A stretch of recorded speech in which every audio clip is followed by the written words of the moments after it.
Hey guys, so as you see, another supersized episode this week. But just as a reminder, next week we have our mailbag episode. And it's not too late for you guys to still send in your questions. They could be about so many things. They could be about anything from any of our previous episodes. They could be about these episodes. They could be about Xena in general. They don't even have to be about Xena. You can even ask us what our favorite vegetable is, if that is something you desperately need to know. So please send them our way. You can DM us on Twitter, send us a message on Facebook, send us a message on Tumblr, or email us. We would love to hear from you. And now, enjoy the Deaths. Hello and welcome to Xena, Warrior Podcast. My name is... It's like he was in the room with us. He is in the room. He's on our problematic jar. That's true. We're looking right at his face. Finally. We have it propped up in special pride of place this week so that we can all gaze into the face of Boreas as we record. My name is Vera and I'm joined as always by my two lush co-hosts, Katie. Hello. And Livy. Hello. We are lushes. You're right. Yeah. This week we are talking about two incredible episodes. Hardcore good. Oh my god. Of Xena, Warrior Princess. Xena?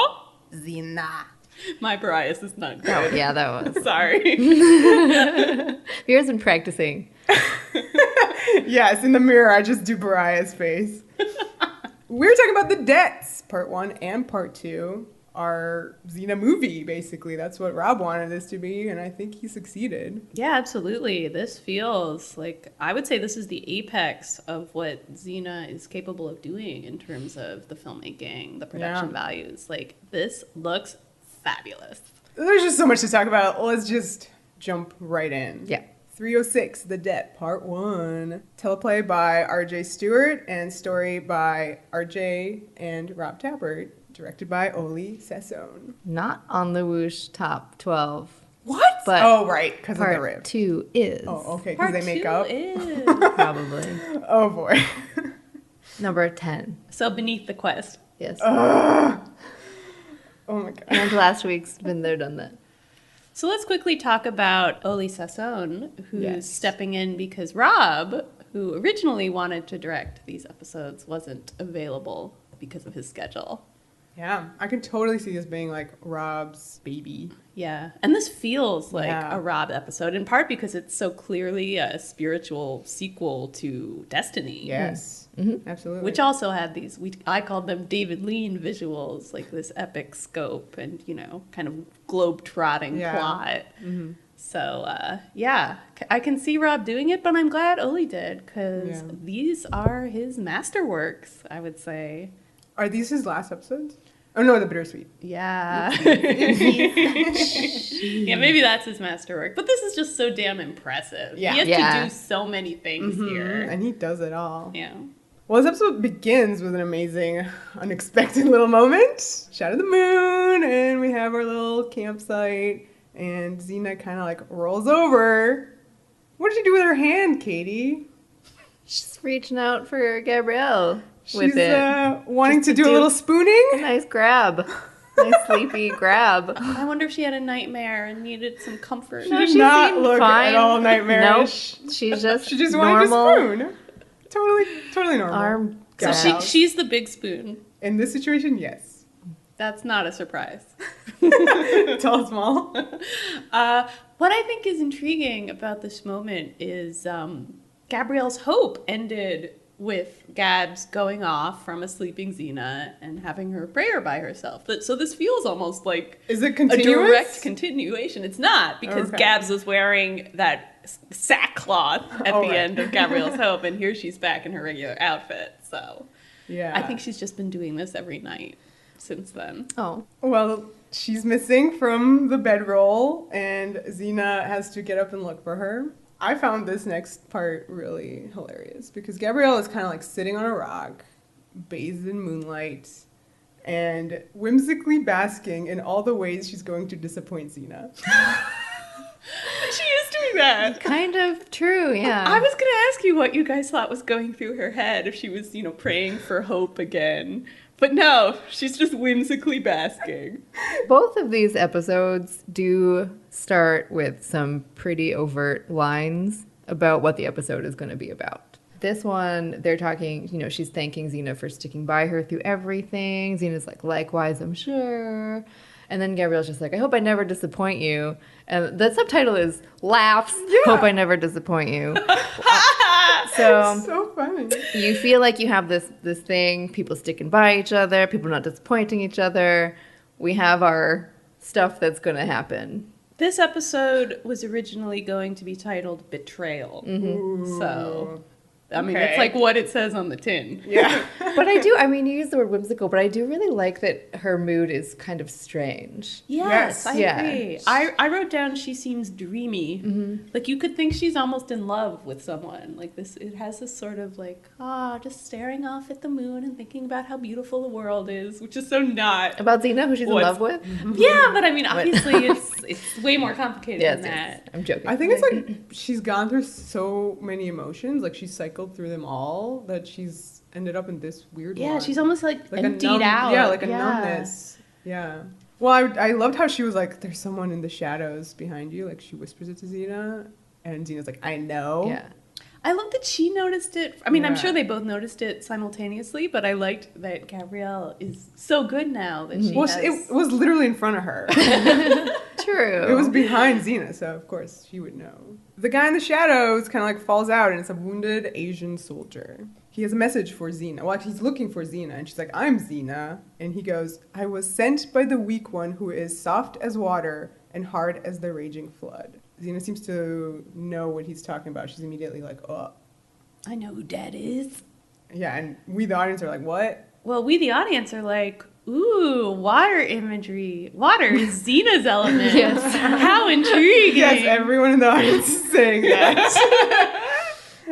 And suddenly, there's an attack. By a bunch of masked goons who all seem to know high-flying acrobatics. Yeah. This is like their most kung fu-y fight in a while. Yeah, totally. Yeah, it's not often you see Xena evenly matched. Like, these Yeah. guys kind of give her a run for her money, especially because they can jump as high as she can. Oh. There's that one who does all the like crazy sword tricks. Didn't he have, like, nunchucks? I thought it was swords. It might have been swords. It's like the last time we saw this was in Solstice Carol. Yeah, I know, it's the exact same gag. Yeah, I mean, which, as we said in Solstice Carol, it's totally Raiders of the Lost Ark. Yeah, it's the indie gag. And she just chakrams him. There's some, like, soundtrack stuff happening during this fight. I would say Chinese-style music with some Flutes pipes and drums. and some drums. Yeah. Xena takes these guys out, and I love how she just like kicks one dude in the face and is like, eat dirt. Yeah. That makes me laugh so much. It's really unexpected. It seemed really, like, dubbed over somehow. It's just like they went back to the scene and they were like, Xena needs a line here. This fight is too straight-faced. Give Xena more lines. Well, speaking of lines, the wounded soldier delivers his message to Xena, and it is, the green dragon has become too large, it must be made small. Cryptic. Very cryptic, but she knows exactly what this is. Why the fook didn't this guy just go, hey, Ming T'ien, Emperor of China now, you should go take care of that. Hearts, Lao Ma. Cause We wouldn't have 2 episodes then exploring Xena's backstory? Duh. Mindset, now she's gonna go to China, basically, that's it. She knows. I guess she's been waiting for this message on some level. She's just so ready to, like, snap to it. She knows exactly what she has to do. I guess this unfinished business has been weighing on her all this time. Yeah, I mean, you mentioned how this episode is a spiritual sequel to Destiny, and it's very much framed in the same way. The main plot is a big old flashback to, like, 10 years ago Xena, and then we cut back to Gabrielle and Xena once in a while. Yeah, it's interesting. Kind of like Destiny, where almost like the subtext of the episode was about Xena and Gabrielle's relationship, even though most of it is about something completely different. You understand that the real significance of the episode is like how this affects Xena and Gabrielle. I think the same is true here of the debt part 1, where even though you're not seeing a lot of Gabrielle, you're thinking about her and how she's reacting to all of this new information through every scene. I have a question, you guys. Why doesn't Xena want to take Gabrielle? She's gonna commit a murder. But she kills people every week in front of Gabrielle. But this is an assassination. Yeah. Why did she take Gabrielle to Britannia when that also seemed like it probably would have ended with an assassination? It wasn't as explicit. Well, that's like she was going to take care of Caesar Yeah. once and for all. It might not have involved nudity and mud, but... Well, technically speaking, she said, you probably don't want to come with me. And Gabrielle goes, try to stop me, you know? And so Xena does not She try. doesn't. Yeah, so honestly, like this episode, if Gabrielle didn't peace out herself, she would have come. You know? And I think for me, it seems so clear that some of Xena's reluctance to bring Gabrielle this time is because of Britannia, because of what Right. happened when she took Gabrielle off on what was Xena's personal vengeance quest. Yeah. Like, she can't look after Gabrielle. In some ways, it's, you know, exposing Gabrielle to all sorts of terrible danger. Yeah. I also feel like there's a difference in the vengeance quest of both. This one is much more specific, where I feel like I'm not sure what her plan was to like finish off Caesar in the Britannia episodes, but I think in her head it might have been more like, well, he's always with an army. It would have been much more about like a battle. Like this is just straight up, she's going to do some like dirty assassination, Literally dirty stuff. So it's like there's a different quality to it, I feel like. Yeah. Right. And in It's less honorable. Almost. in The Deliverer, she was going to help Boadicea. She kind of had this excuse of, it's not about vengeance. It's about me trying to make something up to a former friend. Here, we don't have any former friends around. It's just in and out vengeance. Although we can talk about is. when we get to it later about the idea of honor and stuff, because it is what she is doing or what she thinks she's doing. But yeah, is to but help it a has like friend. just a quality. It is. But, you know, I mean, helping a friend who, well, I mean, it's so unclear how much Xena knows at this point. She thinks Lao Ma could still be alive. True. Yes. So in which case her going to, you know, help with this dragon is actually very much in the aid of a friend. So yeah, it's a little hard to quite know. Xena seems to know that this is a much darker place for her to travel than Britannia fighting Caesar. But yeah, the circumstances actually aren't all that different. I love how Gabrielle, who doesn't know what the Green Dragon is, They're like playing 20 questions about it. That's what I love so much about it. Is this is a continuous gag that they've been doing, right, throughout episodes. And here it comes in this like really interesting new way where she's like, is the Green Dragon A dragon? Like there are dragons somewhere? There are, because this is like the land of Hercules monsters, of course. Is the Green Dragon a person? Like, who is this person? I just loved how their, you know, sweet innocent game has been turned into this like, what we will find out is kind of like sinister almost. Is he larger than a bread box? Is he? He used to be made small again, though. That's true. So maybe they want to fit him inside a bread box. And then, of course, the shopping scene is amazing. Oh my God, the passive aggressive shopping. We've all been there. I love how Xena, while Gabrielle's just like going on about, you know, how she disapproves with this whole thing, Xena's like taking a warm robe and kind of like fitting it on Gabrielle. And do you like their cloaks and stuff?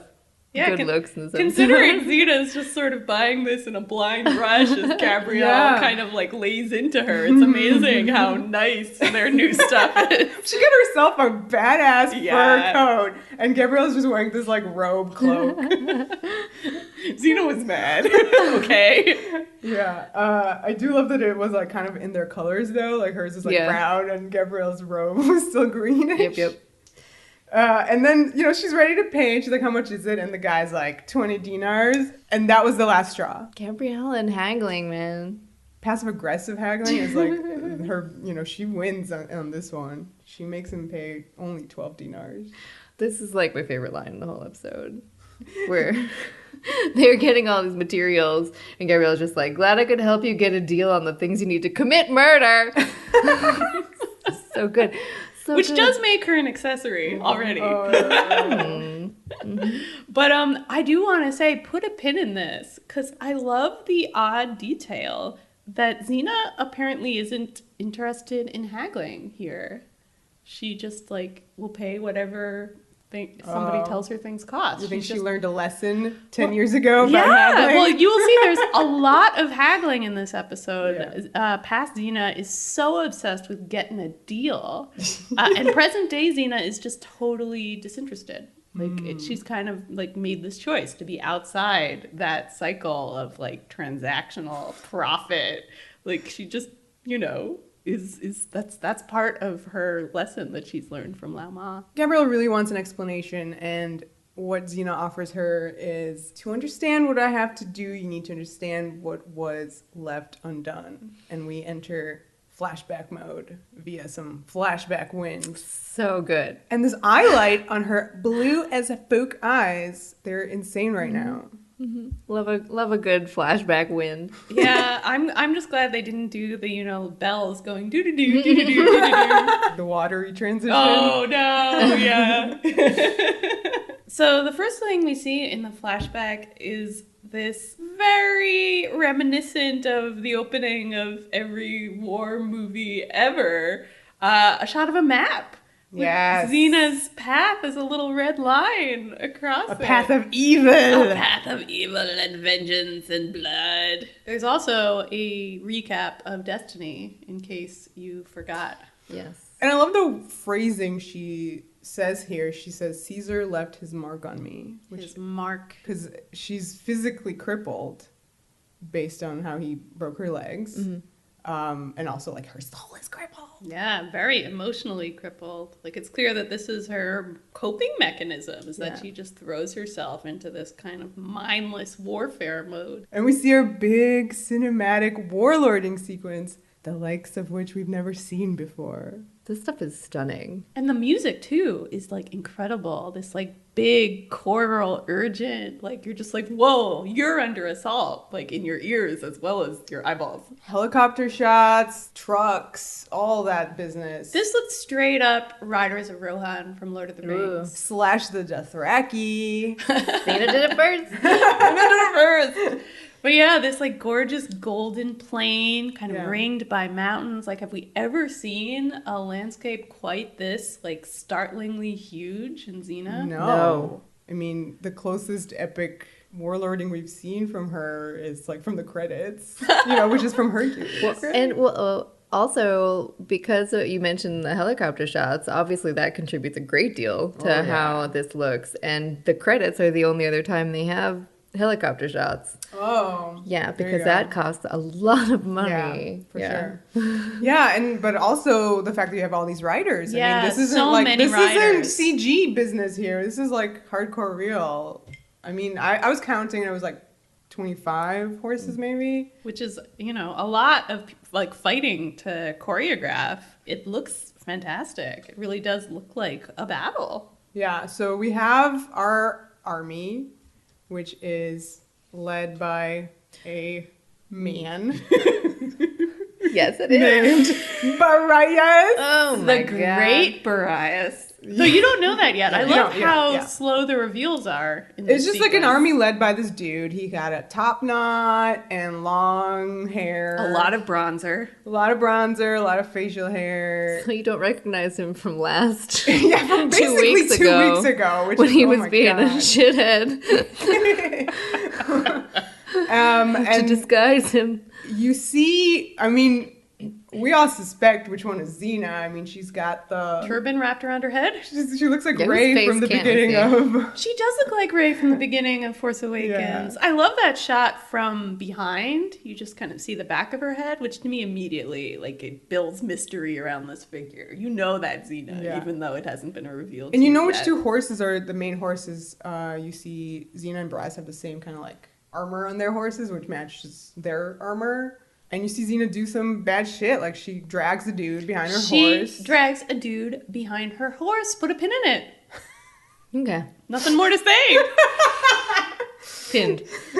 It's the first thing we see evil warlord Xena do in this flashback. Yup. they're basically taking out this rival army. There's less of those guys. They're wearing red. Our guys are slaughtering them. There's a lot of really intense shots. Like, besides the guy being dragged, there's also a shot of a guy being stomped on by horses. They cut back to that a couple times. Again, really brutal. Yeah, it's like just really hardcore realistic. They take out all but 2 guys. Xena finishes off 1. And then the second guy is pleading for his life in Mandarin. Yes. It's the only Mandarin spoken in this episode. It's to ground you as to where we are. We are in a distant land. Maybe this is like the one moment when Xena hasn't learned to speak Mandarin yet, and after that, yeah. they're fine. Oh yeah. Her universal translator is malfunctioning. Xena unmasks, and surprise, it's Xena. And she says something like, Boreas, like, stop it, I want to kill this guy. And you're like, oh, it's Boreas! And actually, like, my reaction was, this guy's Boreas? Probably everyone, honestly. It's a bit of the Arrested Development, like, him? That's the great Boreas? Yeah. Him? He speaks like Dracula. Yeah, he does. Oh my god, his accent.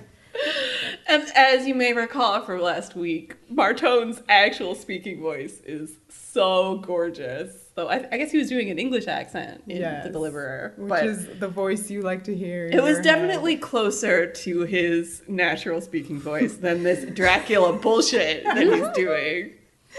So he's supposed to be a Hungarian. He's supposed to be a Hun. So this is a Hungarian quote-unquote accent. And Martone is... his father is Hungarian, so he would know how Hungarians sound. Do they sound like this, Martone? Do they? We have our first disagreement between Xena and Boreas. It's shot in this very familiar way that I feel like this show has already shot Xena and her male sex buddies or UST partners, unresolved sexual tension. They're not unresolved. No, they're not. But the last time you sort of saw this shot was between her and Ares in Ties That Bind. They do a circle. True. It's like filmed like a dance almost. Okay. So. Yeah, you feel like the sexual tension is so much a battle for dominance. Yes. Like with Ares and Xena, and definitely with Boreas and For Xena. sure. And you find out that this army isn't Xena's, it's Boreas' army, which was like shocker. And you see that so much of her conduct within this army, she has to ask Boreas for stuff. Like, can I have these men? Can I have these dead bodies? Yeah. Like, she's in this slightly perilous, subservient position to Boreas. And it's interesting to see Xena there. That's not how we think of Xena. She wants to finish the last guy off, and he's like, if you finish him off... There's no one left to deliver the message. You're required to deliver all Boreas. Yeah, we're gonna ask you to do this throughout. Oh, Like, all my hairs are standing up. I'm like, he's here! He's among us! The jar is speaking. This is important because later, once he leaves, Xena completely disobeys him and does actually kill this one dude. Of course she does. What's one more dude? She sticks the heads on spikes and like sticks them all in front of the Great Wall of China. Yeah. Pretty brutal. So this is the Great Wall of Xena next to the Great Wall of China. Very mocking, you feel. Yeah. Yeah, Xena is not coming into China like in a respectful manner. She is there to put her stamp on things. We find out that China is ruled by 2 families, Ming and Lao, and Boreas is kind of trying to work his way with both of the families. So he wants to make a deal first with Ming, and then eventually later he wants to make a deal with Lao. So they get rich off of all this like Chinese plunder. Yeah, they're coming in for plunder. Boreas knows that his army is outnumbered by Lao's and Ming's if they combine forces. Yes. So everything he does is to make sure that these 2 territories remain split and that they don't form an alliance. It's the number one thing he kind of fears about this place. And of course, everything that Xena is doing is basically undermining this. Of course. It's funny because this is all like a serious version of Joxer's plan from Been There, Done That. What? Where he wanted to like be the enemy for the 2 warring families to make them team up against him. Wow. It's a solid plan, you know? So here we have some yurts, and we have... I don't know. That just made me laugh. Yes. Yurt is a funny Yeah, yurts are funny. You know what's funnier? When Borias says it. My humble yurt is unworthy of your presence, Ming. I don't know how we're going to get through these. I'm going to stop doing Borias. That's all. But that just, yeah. So he's having a meeting with Ming, and we're introduced to this character, Ming T'ien, the head of the family there. And he brings his 12-year-old son, Ming T'ien, heir to his throne. Now, all the shots of Ming T'ien throughout this episode are very intriguing. Mm-hmm. They're these close-ups. You feel the significance of this character. There's a lot of shots of him looking at Xena and Xena looking at him. Yeah, the POV shots, like from his perspectives, kind of start here, even though he's not in the storytelling mode yet, which is interesting. Also, he never speaks. Mm-hmm. Yeah, I think that's an amazing choice. When they enter the tent, or the yurt, excuse me. The yurt. I can't do it. Fuck. The camera definitely lets you know that this is a significant moment because it kind of zooms in on Xena and zooms in on Ming T'ien. And she has this gorgeous eye light. Yeah, as the she's light looking at comes him. out of nowhere. Just out of nowhere, yeah.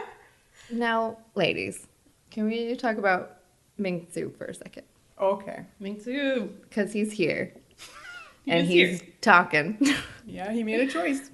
He did make a choice. What do we feel about his choice? Not great. So he's doing an accent when he does not have one. And it's one of the only things in this episode that just really bums me out. Because I think they do a really good job on the whole taking this story to China. But, this guy. Well, I think I'm not it's sure not about specifically just that he's doing an accent when he doesn't have him, because I'm pretty sure that Ming T'ien grown-up version is just an Australian guy, and he is doing like a Chinese accent. But he's doing a specific stereotypical, like, from Western times kind of like accent that is just not great. Yeah, and when the majority of people around him aren't doing it. Yeah. I do actually like the character, though. Sure. Yeah, I don't care for that particular choice, but I think this guy could have easily been a complete stereotype cartoon antagonist, and he's actually kind of intriguing. And I wouldn't say 3-dimensional, but maybe like 2.5. 2.5. Yeah. Yeah. So we'll talk about that going through. I think the one thing to me that's incredibly successful about the debt is the fact that all the Chinese characters that you meet here have a lot of depth. Oh, yeah, absolutely. You do feel like this isn't a story just kind of set up for Borias and Xena to have adventures. This is a fully sculpted world they've stumbled into. Yes. And you definitely immediately pick up on that these people have tensions within themselves. And Xena and Borias are just these weird interlopers. There's a lot of named characters, too. Yeah. Like even that guy Chong. Right, Chong. He's who at one point Gabrielle thinks might be the Green Dragon. So. Well, I bring it up because I just think this scene is an amazing accent off between the two of them. That's true. Whoa. And Ming T'ien, who can be the most ludicrous. I think Borias. Borias wins every time. Is Borias, like the whole look, the whole approach, is it problematic? I mean, he's on our jar. He's on our our jar. Why? Let's throw some coins in. Honorarily. Actually, we should throw some coins in for Ming T'ien as well. There we go. I honestly, it's one of those things where you almost don't understand what's going on. Yeah. There's so much. He has dreadlocks. He's I don't think it's dreadlocks. No. I honestly think it's dirty hair. I think they're do. dreadlocks. Really? I think because Xena has like quite the mane herself, they're supposed to be really like animalistic. They're a little bit feral, and so I think it's just part of the look. They're dirty, guys. I mean, they are two dirty people. We're gonna get there. This is the dirty couple right here. Yeah. Oh my God. So soon we're gonna get there. He definitely has like braids and stuff. I mean, I don't know. To me, the whole look, it didn't, I guess, remind me of any particular ethnicity, but it just felt othering in a way where I was like, I just don't know. It didn't seem quite Hungarian to me. That's the It thing. definitely did not seem like Attila the Hun, if that was their aesthetic inspiration. I mean, I think they probably just said, how can we make him look as different from Craft Star as possible? Yes, that's kind of what it was, really. So back to Xena and Ming T'ien and their significant moments. Xena behaves really interestingly next to him. Throughout this episode, she snarls a lot at him. She is, I mean, this isn't just her behavior around Ming T'ien. She is such an uncaged animal. Yeah. Like in all of her physical behavior. I don't know if it's a reaction to being crippled or just like a reflection of where she is emotionally post-Caesar. But, like, she's so fidgety. Like, she can't sit still. In fact, in this scene, Boreas is like, sit down! Yeah. Every time you see her, she's doing something with her hands, something with her face. Like, she has none of the stillness and composure that we associate with Xena. It's like 180-degree difference. Yeah. And it is interesting because we've seen evil Xena before now a few times in Destiny, in Hercules, obviously, in, like, little bits and pieces. Right.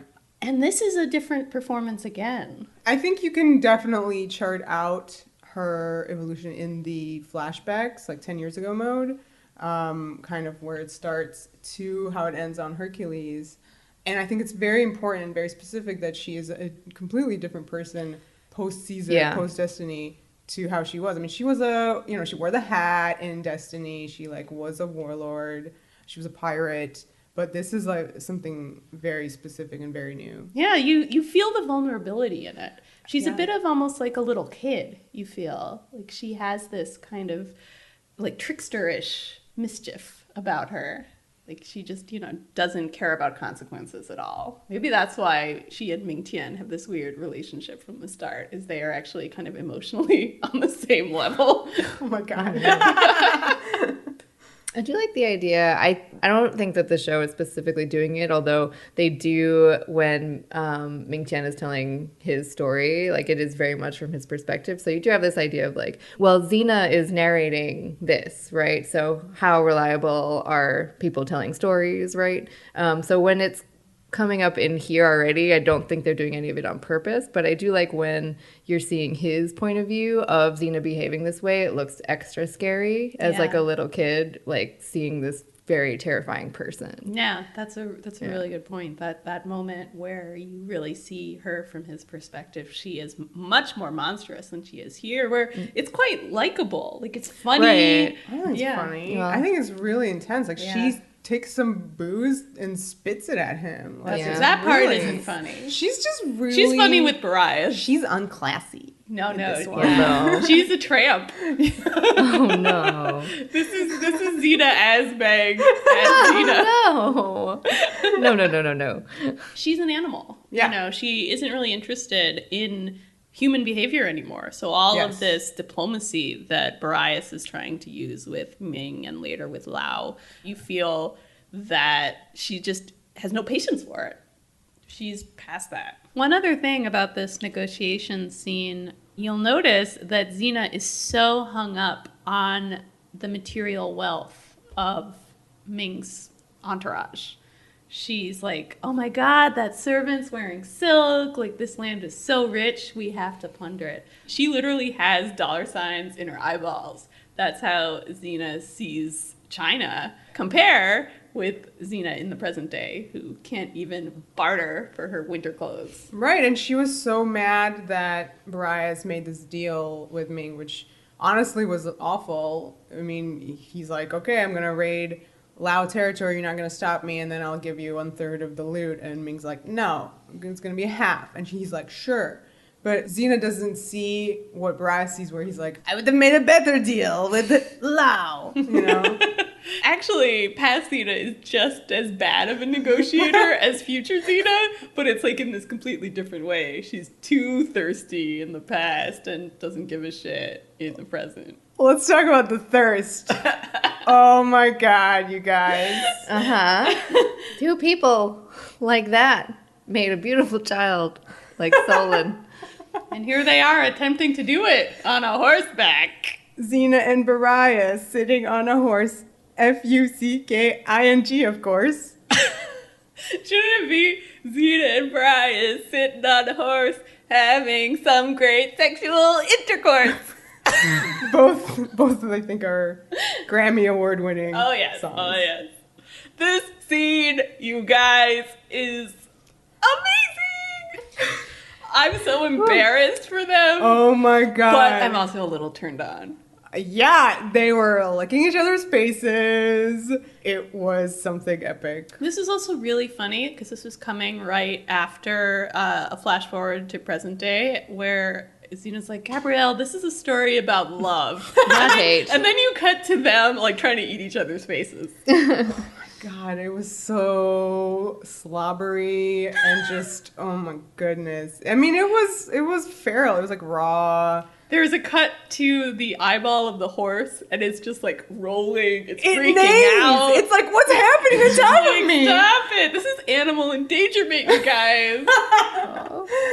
I think it's worth to point out that literally right before this, when Xena is like, this is a story about love to Gabrielle, they are both on Argo. You know, it's rare when both of them are riding Argo. Oh, I see. I'm just saying. So you're saying that the reason all this time that Xena hasn't like let Gabrielle share Argo with her is if you're up on the horse with Xena, you're gonna have sex up there. That's why you get up on the horse with Xena. Yes. So something interesting happens in this sex scene where Boreas throws Xena off the horse. When I first watched it, I thought that like, so he's done, and that's how he like disposed of her. And I was like, damn, this is rough. But really, it's like they get a message that Lao's arriving, and he's like, oh, we gotta stop. And she's like, no, keep going. He says, we can do this anytime, Yeah. which is really dismissive. So he throws her off to like kind of cool her off. But this is like, so we immediately see what this relationship is. Yeah. You know, like we said, this like struggle for dominance, like a lot of casual cruelty. And that for them is a turn on. It's not like, you know, this is like ruining the mood. This is the mood. We, the audience, like, how are we reacting to this? Just in general. I mean, this is rough seeing Xena kind of like put in this position. And again, even if she likes it. This is the great Boreas, who we know is the father of her child and seemingly an awesome dude who like sang hippie songs with her in a field. And save the centaurs and stuff. And whatever, save the centaurs. But like, this is so not what you're expecting this character to be like. He is such an asshole. And partially he throws her off, I think, because he knows she won't be able to get to their yurts in time because of her like injuries, her legs. Yeah. So this is his way of making sure she's not involved in his negotiation. Screw it up again. Yeah. So I mean, you know, I call him an asshole. She's an asshole too. They are both assholes. Like he actually is. Well, I mean, his goals throughout this episode are get money out of some people. So it's not like he's a saint, but he's at least aware. Fuck bitches get money. He's at least kind of willing to pay respect to people and claim to be fair. And I guess we take him at his word. He has a kind of honor. And Xena here is just so beyond honor. Oh, yeah. Xena does chase after him. She finds a horse. I don't know. I guess she had one there. And she makes it just in time to see the arrival of Lao. It turns out to be somebody who we weren't expecting, a woman. I love the reveal where they flip back the tapestry of her litter and she kind of folds out. Yeah. It's, you know, it's like rolling back a curtain. You're like, whoa. Yeah, everybody's stunned. Jacqueline Kim, who plays Lao Ma, is completely stunning. She's wearing this amazing fur hat, this like red dress. And this is on the plains with the yurt, so everything is very kind of monochromatic browns and golds, and she's in this bright red. Xena kind of hobbles into the scene, and this is our second kind of significant looks. Again, the camera kind of like goes in. This is important, it says to us. It's also great because Boreas is stunned because he was expecting to deal with a man. Yes. Suddenly he's dealing with a woman. And I feel like Xena coming into the scene is almost like gleeful. Like, ha ha ha, ladies up in here! You thought you were ditching a female influence, Boreas, but now you're surrounded. So Lao Ma calls herself insignificant. She apologizes that he has to have this diplomatic conversation with Lao's insignificant wife. That's how we know that she's a very powerful person. And previously, Ming T'ien was like, you're gonna let this woman talk? Yes, we didn't really talk about this, but Ming T'ien, part of his attitude towards Xena is clearly influenced by misogyny. He's Yes. so dismissive. It's very part of this culture. Lao Ma calls Boreas honorable, and Xena laughs. Yeah, I love that Xena just laughs at that. And then she goes, "You must be Xena. They say you're a dangerous woman." What does Xena say? They're right, or something like that, and like Something. chuckles. Yeah. But she's so happy that Lao Ma knows her too. Yeah. That it's not only Boreas who is famous here. Yeah, she's very Xena is pleased. registered as well. Once again, we have some diegetic music. There's some guys playing, the pipes in the yurt, and this is their big diplomatic dinner. The music in the scene is really beautiful and lyrical. There's a nice spread of meats and various other foods on the table. Yeah, meats. Yeah, you just say. a bowl of meats. Xena's in a corner smoking what I assume is an opium pipe. Yeah, and it looks hella good. Yeah, she's high in the scene. I think that is the diegetic reason for why it's suddenly kind of slow and loopy. It's sexy up in Yeah. that yurt. She's like the head of the table, and then Boreas and Lao Ma are on the other side. It's not like she's in a corner. I think it's very specific, a specific divide. Boreas is putting the moves on Lao Ma Yeah. hardcore. So this is like shot in this incredible loopy, as you said, way. Sexy, That doesn't I would really call do it. it justice. I would call it sexy. Dreamlike? Yeah, dreamy, sexy. Lots of dissolves to Xena's face, watching the two of them be quote unquote diplomatic on the other side of the Diplomatic table. relations. Yeah, I think it's really great how sometimes the dissolve is literally like her face dissolves between their two faces. Yes, Yeah. you often have them on screen together, which is, Yeah. a great way of triangulating that sexual tension.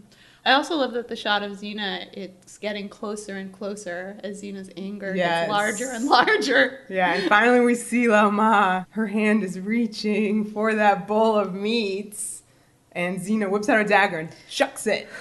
"That's my piece of meat you're reaching for," she says. And he is a piece of meat. What does Lao Ma say in response? You're wrong. I don't eat meat. Amazing subtext So moment. good. But Boreas doesn't get the message No, from he that does not. line because he takes her back to his yurt and is about to try something with her. And I love that she just says to him, "This is an agreement that will make my husband most happy." That is her gentle way of shutting him down by mentioning her husband again. So Lao Ma is like stationed in this yurt to spend the night. They've made a deal. And Xena comes in again with the daggers. And is about to do something nasty to Lao Ma. Not that kind of nasty. Put a pin in it. But I love the way Lao Ma fends her off at first, just with her back to her. Yeah. Like, it is so hardcore cool, but also sort of like, this is a little child who's kind of poking at me, and I'm not even going to give her She's attention. not threatened at all. Yeah. Yeah. Lao Ma unleashes some badass skills. She can airbend. Yep. Now, this is where the wuxia origins really come into play with Xena, because Lao Ma has straight up superpowers. Put a pin in that wuxia stuff because that's an important influence for this episode that will definitely come back around to you.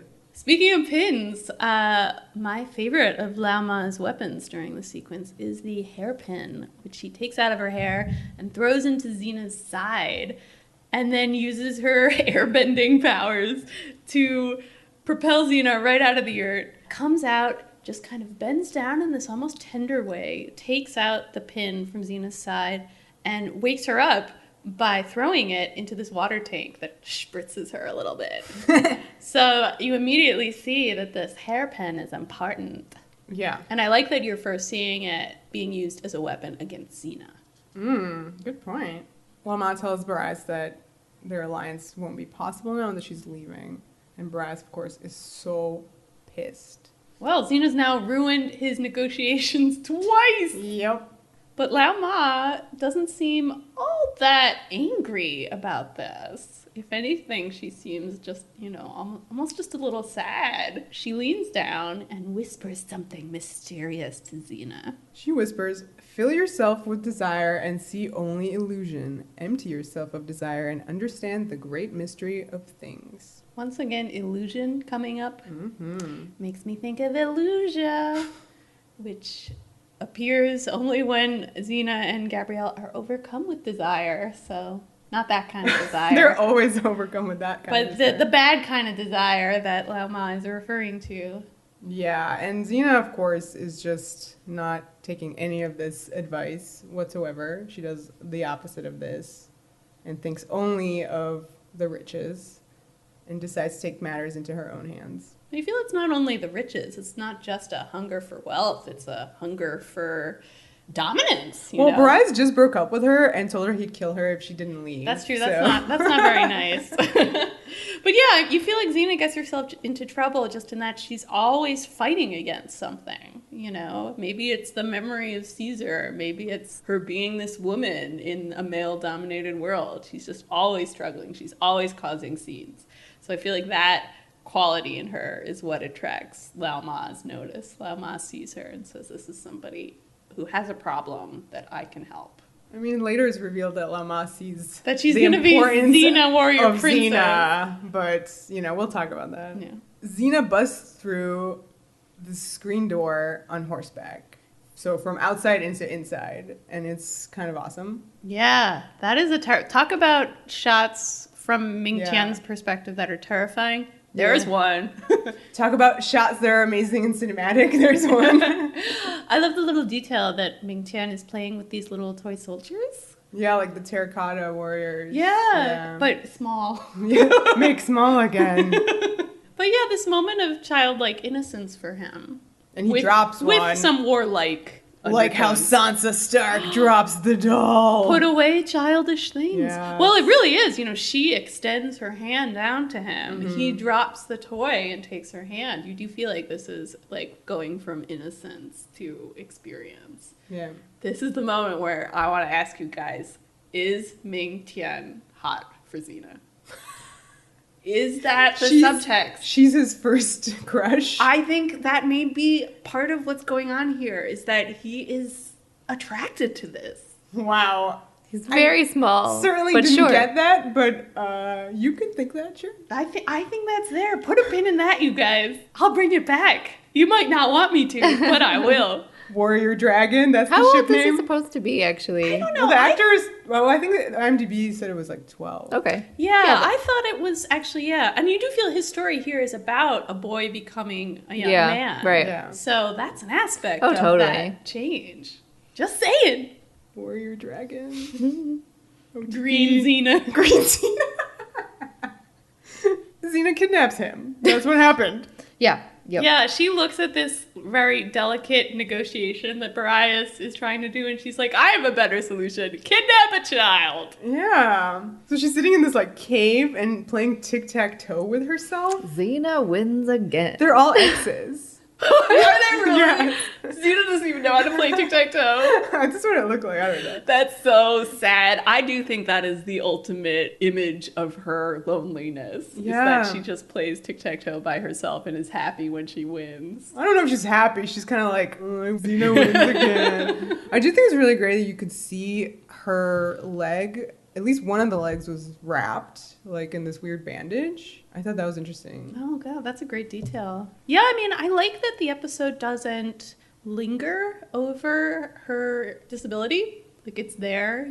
You feel like its presence a lot of the time, but there's no, like, gratuitous shots of it. What could be gratuitous? Like, Well, like her hobbling around. Like, she hobbles around all the time. Yeah, but it's not It's actually part of it. You know, you feel like she's like I said, she's full of energy all the time. Yeah. But, you know, you can see that the disability is affecting her greatly. I think part of her feral behavior is because she can't do the things she used to do. There's a lot of frustration. Yeah. I mean, she can't do the crazy Xena stuff that we're so used to, aka the stuff that she learned from Malila. She has her cane and she hobbles about. And she's very frustrated about, you know, her movements. Yeah, I mean, And I see it all there, but I do feel like the way it's shot, it's very just kind of, it's not lingered over. It's just there. It's present. It's important. I think it's really interesting also that, like, do you think her legs would have healed, right, if she didn't go and kick dudes with them? Malila and Malila's friend, whose name I've forgotten, like the healer, the healer sets her legs. Yeah, they like, would have healed normal if she just didn't become. She literally Jump up 2 seconds later. Yeah. Yes. But that kind of works, doesn't it? She had this female influence who loved her and wanted to help her that she never really was able to reciprocate in Destiny. And hence she's stuck with this horrible wound that causes her so much anguish. And then here she meets another woman who will help her to deal with that wound. Yeah, but in both ways, she makes a decision that kind of it hurts her because she's now crippled like this. And in this episode, it, hurts Lao Ma. Boreas storms into the yurt to see for himself what Xena has done. And he's like, "You're insane!" The best. It's the best. He has both hands out. It's like such a... I don't know what he's it's like pleading, but at the same time, just like at wit's end with her. Is he supposed to be funny? That's a good question. No, it's so funny. It is really funny, yeah. But this is a very serious, dramatic episode, and he's a very important, serious character. Yeah. But it's really funny. I mean, it's like the show. The show's really funny, but can get really serious real fast. I have to say, when I first met this character, I was probably a little let down by Martone, who I was like, "Oh, you're such a good actor. What is this performance?" But this obviously has grown on me so much since watching it. And he appears in later episodes, and I think every time you see him, it's kind of like Carl Urban's Caesar, where it first seems lightweight, but then there's more and more and more, and you feel like it builds. How dare you? The first Caesar is amazing. We talked about it though. Yeah. I felt like he's all facade, but then I understood that was the point. So, and that was him at that moment in his life. Yeah, it all made sense. I think it's really important that I think he is supposed to let everyone down because everybody has they've heard so much about the Great Boreas. Yes, that everyone is let down seeing this. And you're like, how could this be the Great Boreas? Look at how he treats Xena. Like, look at this guy. But they really do kind of, give him depth. And he does kind of evolve as we see. Yeah, even in these episodes. Yeah. So Xena makes this deal. She wants him to negotiate for her. Like, he's going to go to Ming T'ien and ask him to pay up for his son. And Boreas agrees to do this. It all works swimmingly. And then he gives her a Judas kiss, which is how he's betrayed her. It's straight up exactly what Caesar did to her. Yeah. Kiss, betrayal. He divided her sensibilities. Yeah, I mean, from her emotions. To be fair, her sensibilities and her emotions are already so divided right now. And that guy Chuang knocks her out. He was previously, her buddy. So another betrayal. And then to Gabrielle, she says she killed him long ago. Oops. Yeah. And these are reminders that all of these people work for Boreas. Her men are not her men. Like, they have no loyalty to her. She's very much on her own. So Boreas delivers her to Ming T'ien as promised. So she's basically sold as property here. Yeah, she is. She becomes property in this moment. Because he gets to keep all that stuff that she was going to, get as the ransom for Ming T'ien. I mean, maybe this is like karmic punishment. She's been lusting after wealth, after material goods, and suddenly she finds herself being one. But it also, again, goes back to this society. I mean, we later find out that Lao Ma was sold herself. Women are property here. Yeah, so Xena posed a danger to Ming T'ien and Lao Ma because she came into their land free. But very quickly, she finds herself not so free at all. She's worth 50 horses and 50 bags of gold. It's pretty good. There's a really intense moment where Boreas grabs her she's half conscious, and he grabs her by the collar and then ends up punching her in the face. Ugh. Yeah, Boreas is pretty violent with her. He taunts her that she's going to die. I mean, it's really intense. Yeah, he is so awful to her. Again, she was getting in the way of his business, but she was never directly endangering his life. He seems much more willing to do that shit to her than she is to him. This is the moment where I ask you guys, is Xena in love with him? Future Xena says no. She says this isn't a relationship where love is in the equation. Do we agree? No. She's very besotted with him. She's absolutely into him. I think she's lying to herself in the future. Yeah, or maybe because she's had these other relationships since him, she looks back on that and says that wasn't love, that was some kind of animal Right, she lust. didn't understand at the time. Yeah. That's a good point where I think a lot of her early relationships were so formed on, and I'm talking about with the men, with the soldiers, that it was a power game, and there was a confusion of what is love. Right. She Baby, says don't hurt she me no says more. they were using each other. She uses that word, use. And she's really young. Yeah, and again, it's just, if she thinks that's a normal relationship and that's what love is. She's used to men mistreating her now. Yes, exactly. Yeah. And she mistreats him right back. It's really important to point out that while Bryce is being so violent to her, Ming T'ien is right there, and we have like a push-in on his face. He's watching all this go down. A reminder that Xena isn't the only one who shapes Ming T'ien. You have Boreas there too, and of course Ming Su. Yes. None of these people are behaving especially well. So let's cut back for a little bit to the present day. Xena and Gabrielle have arrived at the docks. They're waiting for a boat that's going to take them to the kingdom of Qin. Gabrielle has heard Xena's story, and up to this point, I should say, and has decided that maybe she doesn't want to stick around after all. Yeah. It is striking that she doesn't wait to hear the entire story.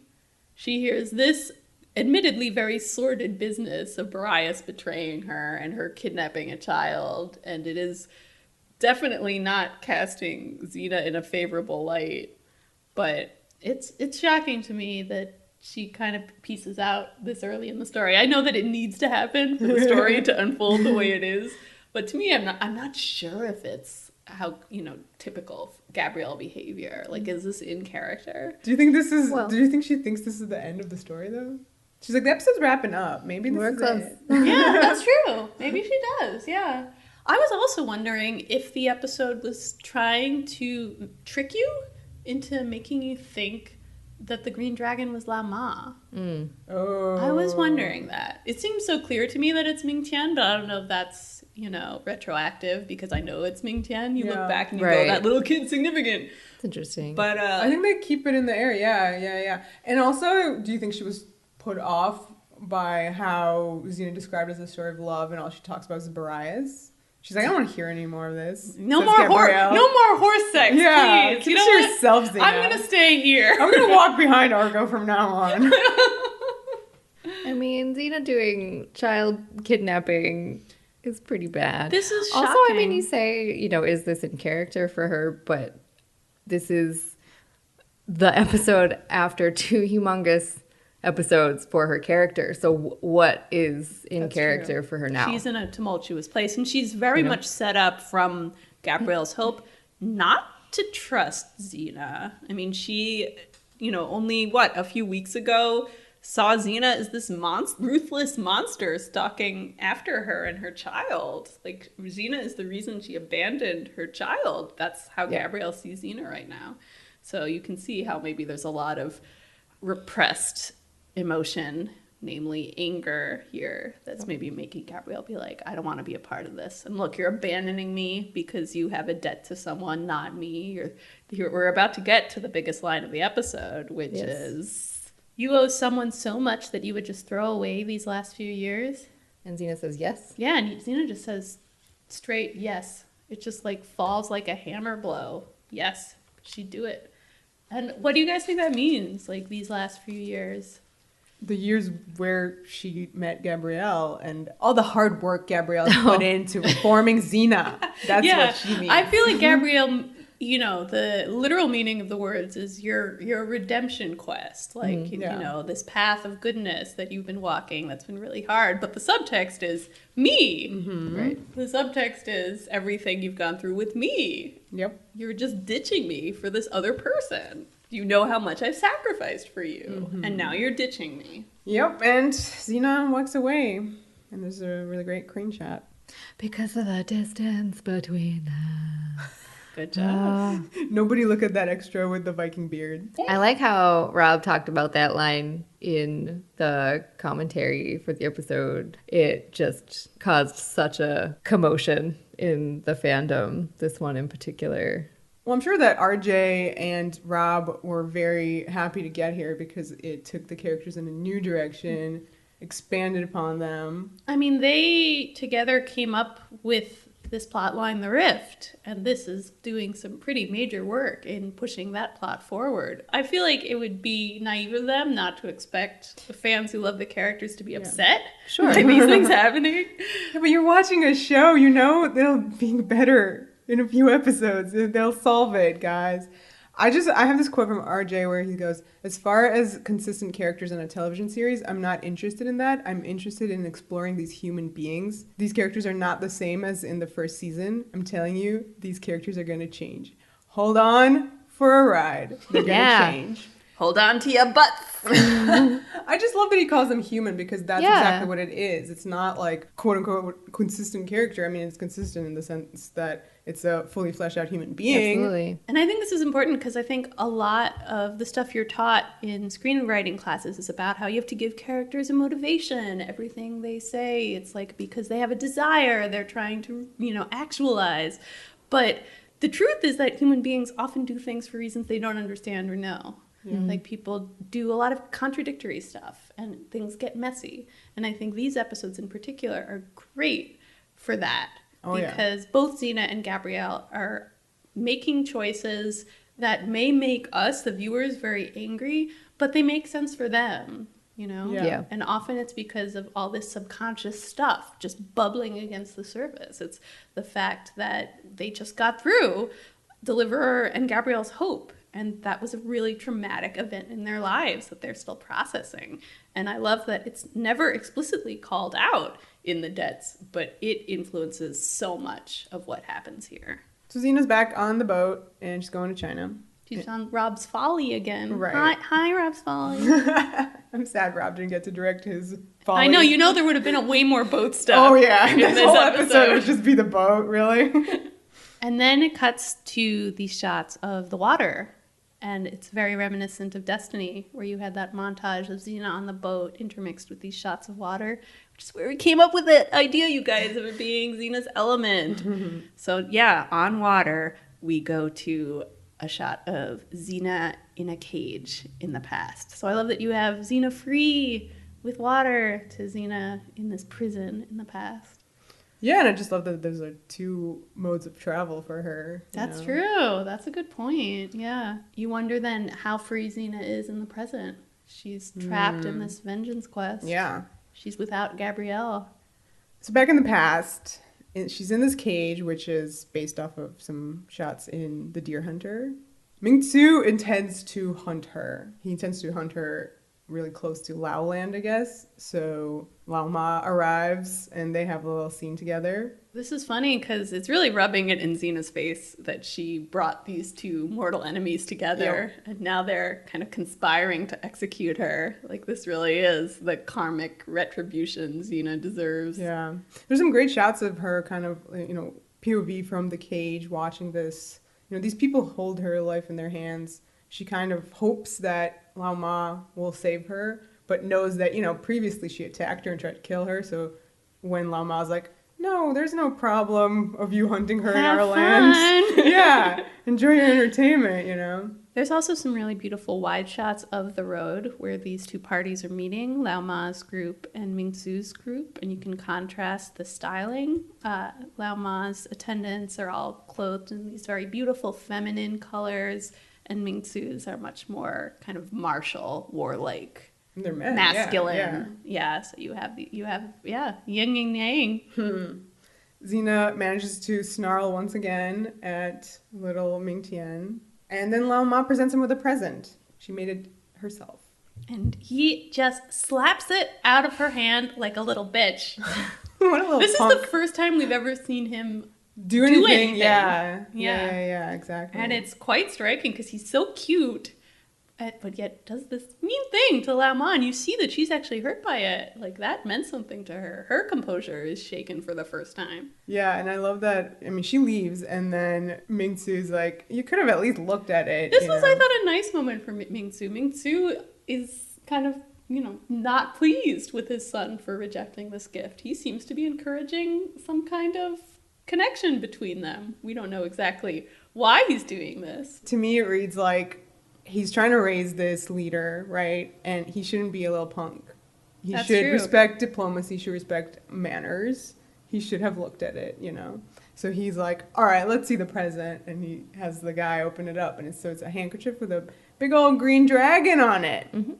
Dun, dun, dun. He's the Green Dragon. Where he's like, that's his she nickname. knows my nickname for you.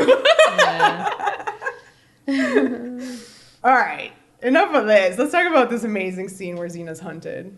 I thought this was incredible. I love this scene. To me, this is akin of her being on the cross, for sure.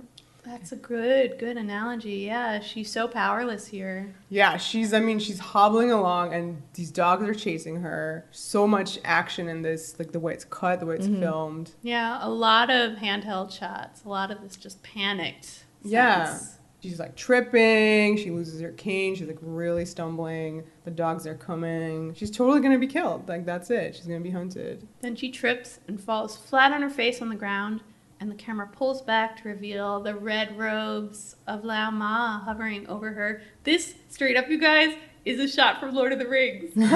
When Frodo falls and the camera pulls back and you see that Galadriel's there. Oh my god, and Marjane is her husband! What does it mean? Whoa. But yeah, this, you almost feel like Xena has imagined her there. It's so ethereal that she just appears. And Xena did it first, is also what's Obviously. happening here. Well, Lao Ma is a Terminator, and she Yes. says, come with me if you want Your freedom. They know. They know we know. Like, we're all like, yeah, you're doing the line. You've chosen not to actually do it because that would be silly, but you're still doing it. One dog actually finds the scent and runs up, and Lao Ma, takes care of that. She dog whispers. Yeah. She's a dog whisperer and an airbender. So Xena's like, why are you doing this? And Lao Ma says, I've been blessed or cursed with the ability to see into the souls of others. You don't know it yet, Xena, but you're a remarkable woman, capable of greatness. What do you guys think of this? I would rather it not be there. I offered my alternative explanation for why Lao Ma would be interested in Xena and help Xena. I'm kind of don't want to truck with explanation of, well, she knows this is the show and that this is like a great hero. It's just too lazy for me. Yeah, and I kind of hate it, especially after we already had to deal with this with Malila. Right, and Malila, Destiny. that was the exact same Why is reasoning. it that every person that meets Xena Not can just see- person, woman of color. All right, woman of color who sees Xena and is going to give her some kind of skill that she will later use on the program Xena Warrior Princess, must see this Xena Warrior Princess from the program. You know what I mean? Right. Like, why couldn't this be a woman who saw another woman in jeopardy being mistreated by this dude who she knows very personally, he was her master? Why couldn't she just want to help her? I think all of Lao Ma's actions would have made sense without that line. To me, that line Absolutely. is just thrown in there very lazily. And yeah, even her I'm blessed or cursed, ha ha ha. And you're like, wow, I'd like to hear more about that, Do you see into the soul of Ming T'ien, into Ming T'ien?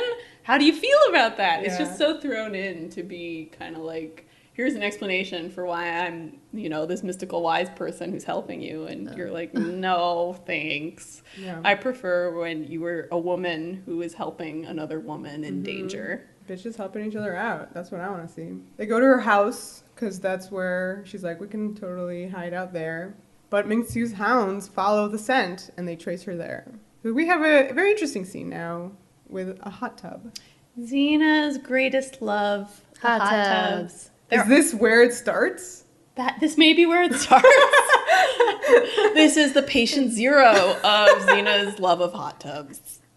So Lao Ma's sitting there on the edge of this hot tub. She's in a robe now. She's clearly, she got the petals floating around in the hot tub. The candles are everywhere. She's gonna have a nice bath. It's a bit of a romantic setting, isn't it? Or a I would relaxing say. setting for a lady after a hard day's work. She got her wine, puts on the Sarah McLachlan. It's fine. Ming T'ien busts in, and he's like, she's here somewhere. Let's look around. At this point, we can see that Xena is beneath the water, kind of holding her breath and struggling. The shot that reveals it is great. The camera just kind of slowly pushes in, creeps over the edge of the tub, and you see her. And the music picks up in this great swell. It's a very, very lyrical image. They can't find her. And Ming T'ien knows she's there, which I love the detail that you can tell. Like, he's really reluctant to leave the scene. He really knows, but, you know, he can't prove it. So I like that they made that choice with his character because it keeps him smart. You get it. You fear him. You're like, this guy knows Lao Ma's up to something. Yeah. But manners dictate that he can't do anything or say anything, which she knows. She's manipulating the situation too. That's right. And she's like, now if you'll respect my privacy, so that he leaves and she can take her bath. And he sort of like doesn't leave. And she just dunks her head in. Normal behavior. Xena's running out of air in there. Yeah, so she's forced to do this, but from Ming Tsien's perspective. She just dunked her head in the tub. This is her bath time. It's just to dunk her head in fully clothed. She like takes baths the opposite of the way normal people do, which is like keep my hair dry until like the last possible moment. No, keep everything else dry. Just put my head in. Now I'm done. Pretty silly from his POV. Yeah, but it was enough. And he leaves, guys. Yep. He's like, I guess that's how she does baths. But meanwhile, her head is under the tub. Let's talk about this. The giving air moment. This is kind of on par with television CPR. Oh, yes. As an excuse to have lady lips lock. It was amazing. It was so good. The music certainly liked it too. The music was all over this. Yeah, it was like a nice sensual moment. Yeah, it's very romantic. I mean, this is Lao Ma literally saving Xena's life. Like, the air from her lungs goes into Xena, and Xena can make it through this scene. So it is this very desperate and powerful moment. And I love that it is two women united against this man in this very female space, a bathtub. We have seen this moment before on Xena, but in her future. But our past. Okay, very confusing. We're back on Terminator territory here. All the way back in season 1, episode 4, I think. Or it might be episode 5. I don't remember episode numbers. It's in The Path Not Taken. Yeah. That episode with Marcus, where there's the kidnapped princess who Xena's trying to hide from Head Goon. And she stows her in the hot tub, which I think doesn't have any water in it. Maybe it does. Oh no, but it does. Like, her head is like just. She doesn't have to go surface. underwater. She's like blocking her. Yeah, and Xena's in the robe and kind of tries to seduce the Head Goon, which you notice Lao Ma does not do. No, even though it is this very sexy tableau. But it's just really great that you can trace that back. She learned it from this. Yeah, she knows. If you're in trouble, hide in the hot tub. Yeah. Hot tub serves so many functions. It's the most useful thing. This is also the scene where we find out that Lao Ma used to be the courtesan for Ming T'ien. Yeah. Right. And he sold her to Lao Tzu. So I do love that you have this really complicated personal history that unites all of your characters in this plot. It's almost like Xena stumbled into a novel. Like, these guys have such a past. It is so rich. Ming T'ien tells Lao Ma, "You're a strange woman, soft and hard at the same time." And she goes, "Like water. Nothing as soft as water, yet who can withstand the raging flood?" I like that part of this cut back to Xena kind of like struggling under the water. Like, this is both Lao Ma and Xena that, he's referring to here thematically. I mean, we, the audience, know that this is about Xena. Right. Well, I like that it's about both Lao Ma and Xena. This is what connects them, is this softness that can be so hard. Lao Ma's element is also water. That's what they have in common. Water literally unites them in this moment. They kiss in water. So after this scene, Lao Ma gives Xena a lovely makeover. Yeah, I mean, this is a really important scene, even though it's hilarious that she's just like making her up like, I want to look at you this way. Well, it actually, like, if you go into part 2, you realize that there is strategic value. She is hiding her as one of her attendants, so she is outfitting her to look just like them. But it does have a sort of, like, this is how I like you. But it's also, okay, so in this moment where she's, like, washing her hair, combing it, Xena's reaction is that she's confused by the gentleness. Like, she's so used to the brutality of the men she's constantly around, aka Borias, that this is very weird for her. Well, she's like, some kind of flea-bitten dog who's been running loose for so long, and now she's been taken indoors and, brushed out, and she's just expecting someone to beat her at any moment. Like, I do feel like you see that. You see that she's still that animal, even though she's now, like, dressed up to look pretty. I thought her makeover sequence was very reminiscent to the Beast getting a makeover in Beauty and the Beast. In the animated version? Yes, in the animated version. Yeah. He has that little ponytail, too.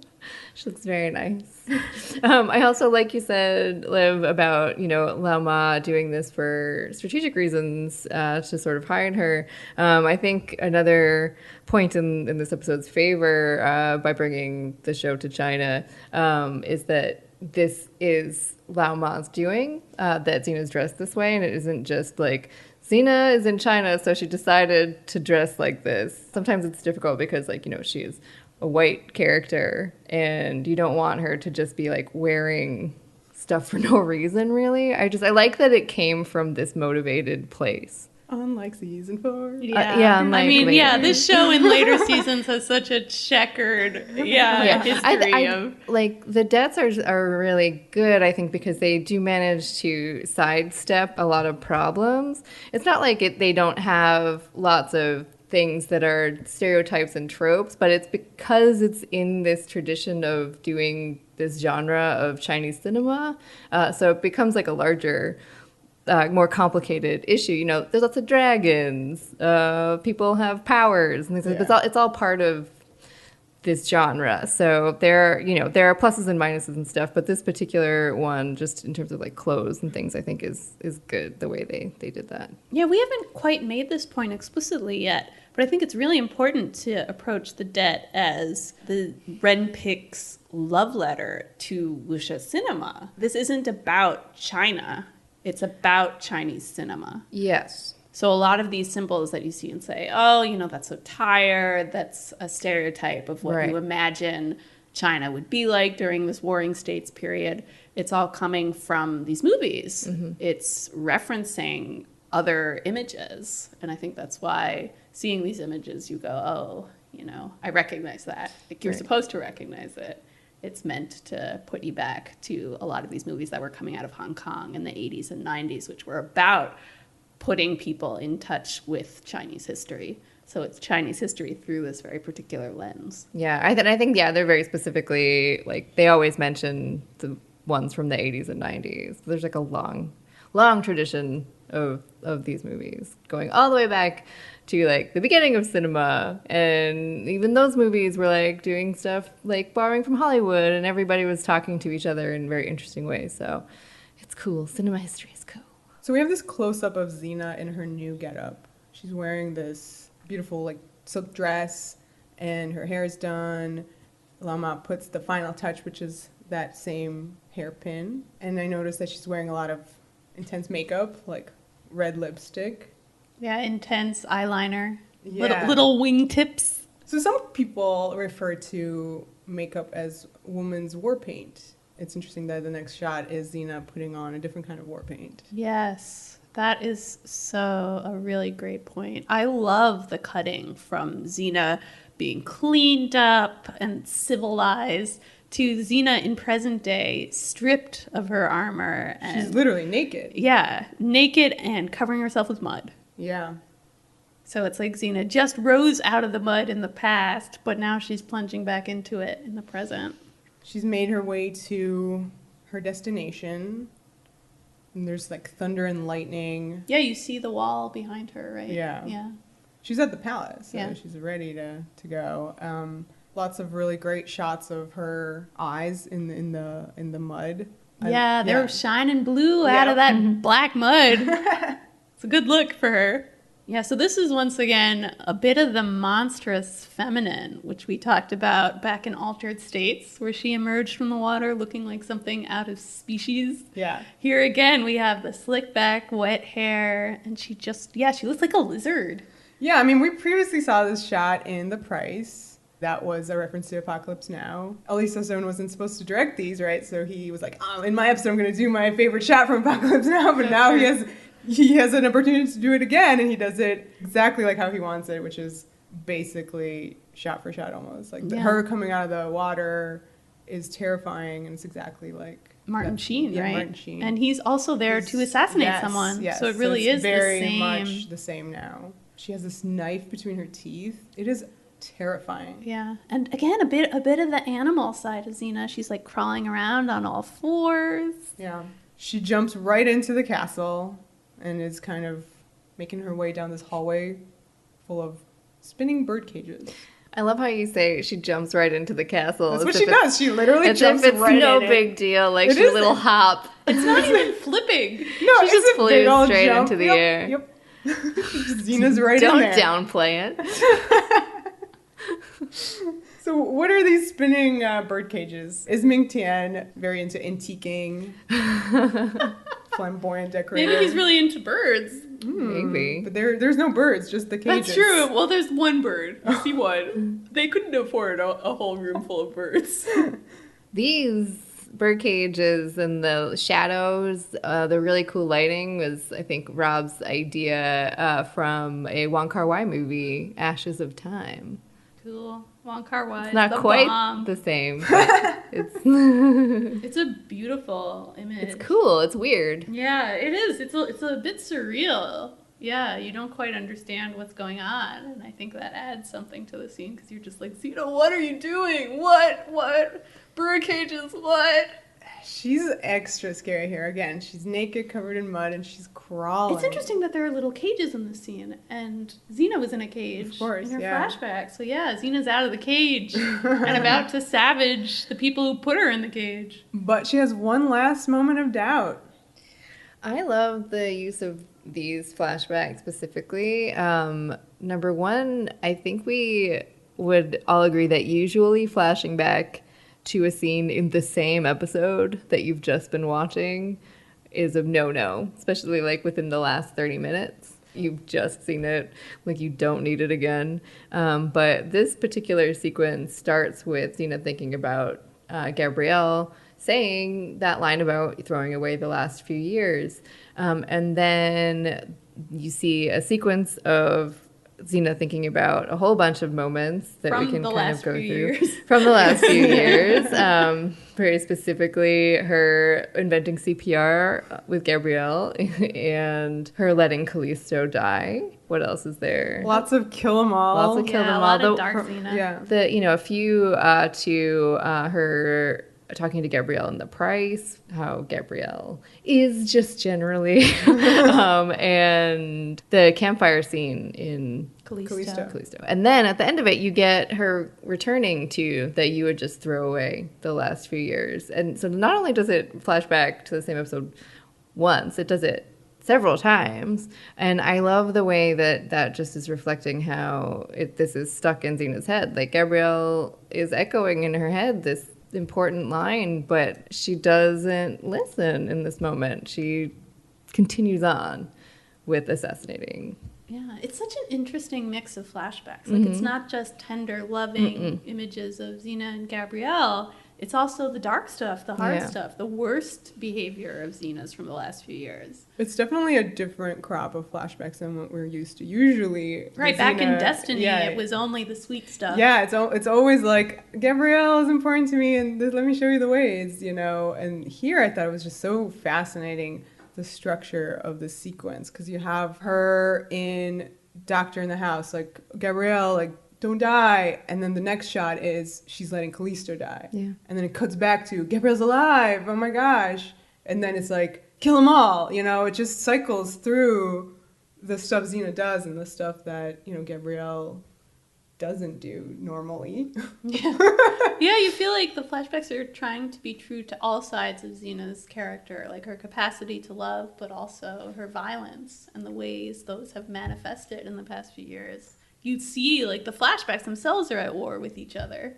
I thought it was just really transparent into how her mind was working at that moment. Like, she was really going into every single aspect of the past few years. And particularly what stood out to me was that moment with Callisto, because that plays on many levels. You know, is she thinking, well, the last time I sort of assassinated somebody, look what happened to me afterwards. You know, she went through a whole shit show afterwards.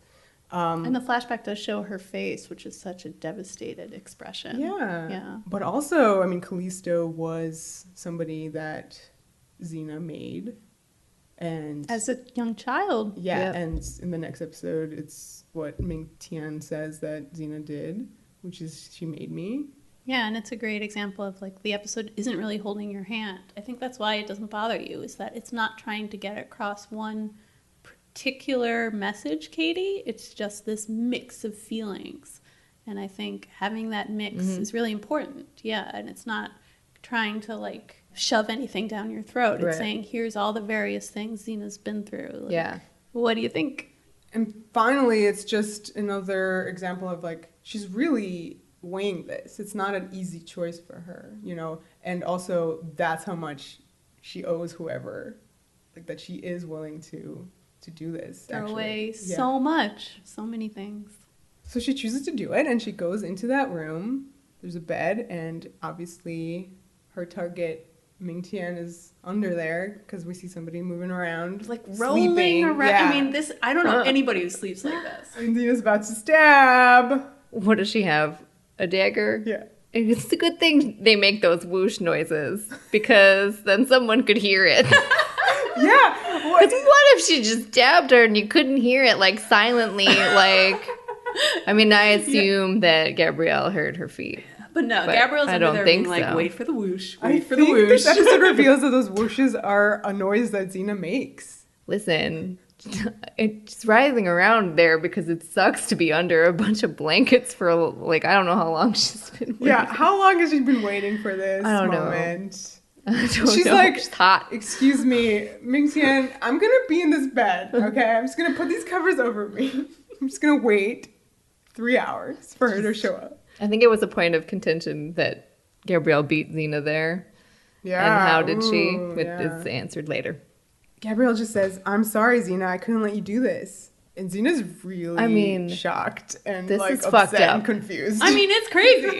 How did she get there? Yeah. What is she doing there? Why is she dressed in these clothes and lying in this bed? Like, it is such a confounding image. Yeah. She's got her own little makeover there. And in comes grown-up Ming T'ien, who is wearing a big old green dragon outfit. Well, no, he's not dressed as a green dragon. He just has it as that would have been a choice. As a symbol on his chest. And he's like, Lao Ma said you'd return one day. Lock her up. Lock her up. Oh, no. To be continued. But the actual final image is Xena looking at Gabrielle and Gabrielle looking at Xena. And you see the hurt on Xena's face. Yeah. Oh, yeah. This was something she was really not expecting.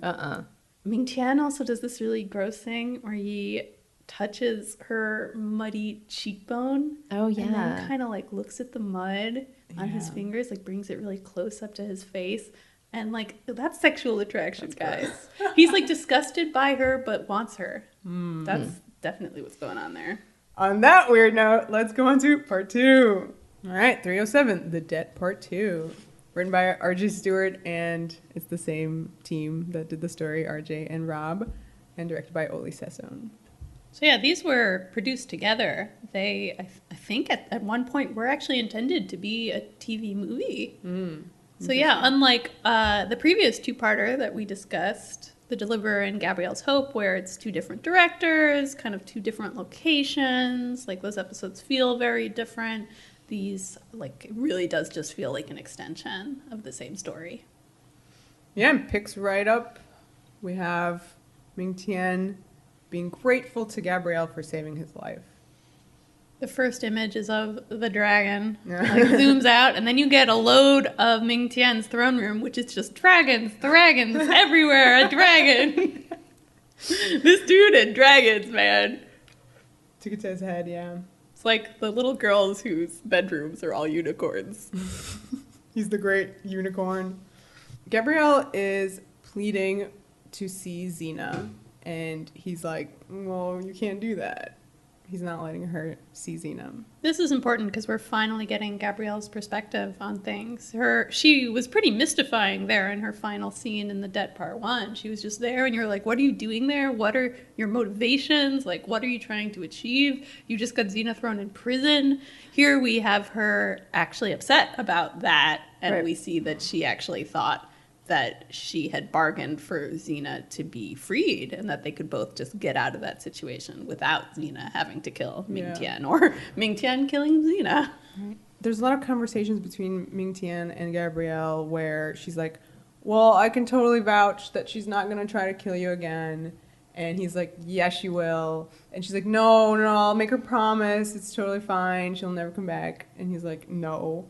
That's not gonna happen. She's like, no, you know, I know Xena. And he's like, no, I know Xena. Yeah. And that's where he's like, she made me. You know, he says that. Yeah. I love that. Yeah, these are two different pictures of Xena, like, put into confrontation. Gabrielle is pleading for Xena's goodness, and Ming T'ien is arguing for Xena's evil. Xena, meanwhile, is getting ready to be put into this prison. She has a pillory placed around her neck, which... Pillory, that's such a cool word. It looks like a big door, kind of around her head. She's been pilloried. That's what that means. Whoa. Cool. A pillory. Continue. Yes. And this guard, taunts her, and he's like, you've been betrayed by your friend. Oh my god, that guard. What an asshole. He's like, this is the rift, isn't it? Yeah. Here's another episode, part 2. Now starting again with, here's the line Yeah, what's the about stuff that's happening in this episode, yeah. But she says, no, not a friend. What does it mean? She's dropped Gabrielle. That's it. No, we're no longer friends. Or was she betrayed by a lover? Oh, Could be. Deep. Could be that one. they do a lot of lover stuff on a horse. And Xena's thrown down the shaft into the dungeon. Now, this dungeon, guys, is maybe the worst dungeon we've ever seen. So nasty. It's an amazing set. Yeah. It's an amazing set, and it's kind of an amazing achievement in how horrible humans are. Because this is like, well, I don't know if the wet part is based on reality, but certainly the pillories is. This is a dungeon that is full of water, so the prisoners are like waist deep in Dirty. water. It's Ugh. just filth. It's disgusting. There's only like little cement blocks And here not, and there. not one for everyone. Yeah, So they're exactly. So, fighting everybody's over them. fighting over, and everyone has these big old pillories around their heads. Their arms can't go towards their faces. Like, they're kind of stuck holding them. And Xena is naked in this water. So that's like, oh no. I don't know. I was just like, She's also the only woman in the dungeon. is she really? That I noticed. Oh, yeah. wow. Okay. So that's rough. But the prisoners are kind of respectful of her. Well, they've heard through the prisoner grapevine that she tried to assassinate Ming T'ien, and they're all his enemies, obviously, in this dungeon. So they're all really happy, but not that happy because she failed. So if I were them, I'd be like, no shirt for you, Xena. Oh, no. You had one job. I thought the moment where the prisoners give her bits of their clothing was just so moving. Yeah. She finds like one of these blocks and claims it as her own. So she's like sitting there on the dry block, and they kind of do like a little line around her, and They pay homage. yeah, and they give her like a shirt or like whatever. That it's like their stuff. So it's just, I don't know, it's so respectful and like honorable, and I'm just like, And those so guys, moved. clothes are so important in this wet Yes. place. If you have some dry clothes, that is Yeah. treasure. oh man. One of the prisoners that Xena meets, and he's the one who's like explains what these guys are doing, giving her the clothes and why, reveals to her that he knows what happened to Lao Ma, because we mentioned that Xena thinks that she's alive, But this guy saw what really happened. She was executed. Yeah, and we see a flashback, which isn't as deep into the past as our other flashbacks. This is a weaker flashback to I think just probably a few years ago, or maybe not even, since apparently Lao Ma sent that messenger to Xena. So this may be Fresh. really fresh. This guy who's in the dungeon was there. He had short hair, and now he has kind of like longer hair, so it's that much time. Yeah, okay. So a few months. A year. I don't know how long it takes to grow hair. But the design of this execution is quite striking. They strap Lao Ma to what first we think is a cross, but it turns out to be a Chinese character, a character for wood. Okay. Very literal. Yeah. It's a wooden block that she's on. And the way that they execute is like chopping off your skull. Yes. And the executioner wears a mask, a Chinese demon mask. So yeah, you feel that all of the symbols used in this execution scene have a lot of depth and meaning, though me as a Western viewer, I don't quite understand what it is. He also mentions that, you know, he was there watching this, and he had heard that Lao Ma has these crazy powers, and he's like, well, why don't you just use them to escape this execution? And he's like, I guess she didn't really have any powers after all. But Xena's like, no, her powers were real. I love how she says this, like, with such, like, like sincerity. Like, it's a little bit of a little girl voice. She's just like, no, like, magic exists. I've seen it. And then we go into a flashback where we get to see it. So this is a deeper flashback. I love that this episode is very nonlinear. You have various people telling you things and flashbacks, therefore, to different moments in the timeline, and you're being asked to kind of fill it in and make sense of it. The flashback begins with a transition of a waterfall and some water drops. Water? Yeah, lots of water imagery. I love the way this scene is shot, the staging. You have, I think it's meant to be outside, but it feels... I don't think it is. Really? I think it's inside. It's like a cool screen behind them. Yeah, it definitely felt like a screen. It reminded me of a set for Chinese theater or like Chinese shadow puppetry. Like or Kill Bill. Yeah, or Kill Bill. You know, those flat trees. Yeah, this pink sunset that feels like a painting. Yeah, it feels very artificial, but in this really nice way. Yeah, it feels like a painting, like the entire scene. Yeah, and the two of them are in profile. They have, you know, the same hair styling and the same kind of outfit, but in different colors. Yeah, it's so symmetrical. It feels like it could be almost like the design on a vase. Speaking of vases. Oh, yeah.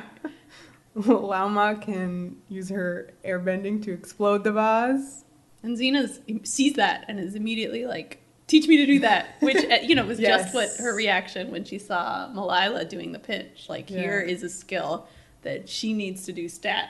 But what I love about this is airbending powers are not powers that Xena has. So we know that she is not going to be able to learn this ability, at least up till now.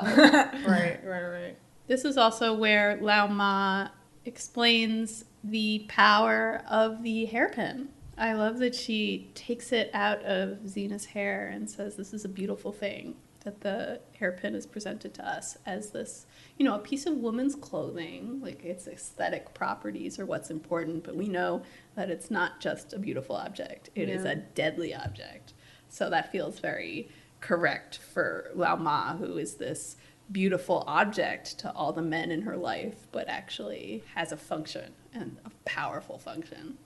She says you can kill with that, but Lao Ma doesn't like to kill. She doesn't want to do that, which is very Gabrielle of her. But it raises the question, if she isn't into killing, why does she keep passing off this hairpin on Xena?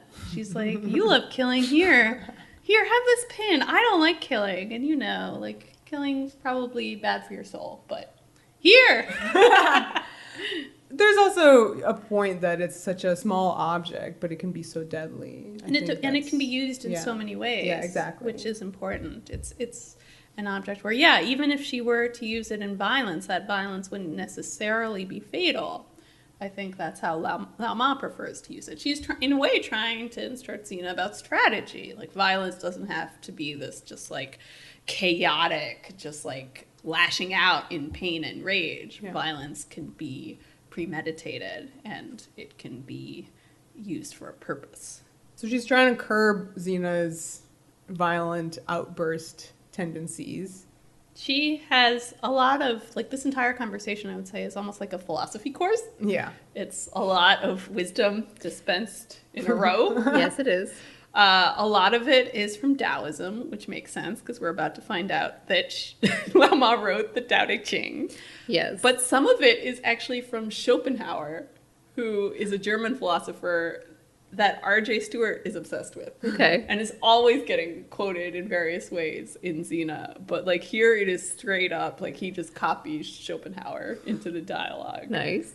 So, well, yeah, the entire world is driven by a will, blind and ruthless. In order to transcend the limitations of that world, you need to stop willing. That is Schopenhauer. Schopenhauer is all big into the will. So, interesting. Yeah. Well, like that's definitely another one of the... make a list of the ways this episode sidesteps some issues, because to have your Asian characters speaking in just proverbial wisdom all the time is an issue. But then it's definitely a stereotype. Yes. But then the fact that she's actually the author of this massive text, I think that that's great. Yeah, I mean, she is a philosopher. She's a warrior philosopher. So she's trying to have Xena as her student. She's trying to, like, cultivate this pedagogic relationship with Xena. And, yeah, it's funny because Xena's so, like, a naughty child. She just is not really feeling the philosophy. I don't know if that helps, like, undercut some of the wisdom. Like, it doesn't feel as much of a tired stereotype because Xena's just like, blah. But yeah, I also do think it's interesting that this wisdom is coming from different sources. Yeah. That you have the East and the West actually combined, Schopenhauer and Lao Tzu. There's also some Hinduism in it as well. That makes sense. Yeah, the way. Yeah. Pin. Pin. Pin there. So one of the things that she tells Xena is that she must let go and stop hating. And how she can do that is by serving the one she hates. So Ming T'ien is going to come over and she's going to serve him. She's not going to kill him. She can't do that.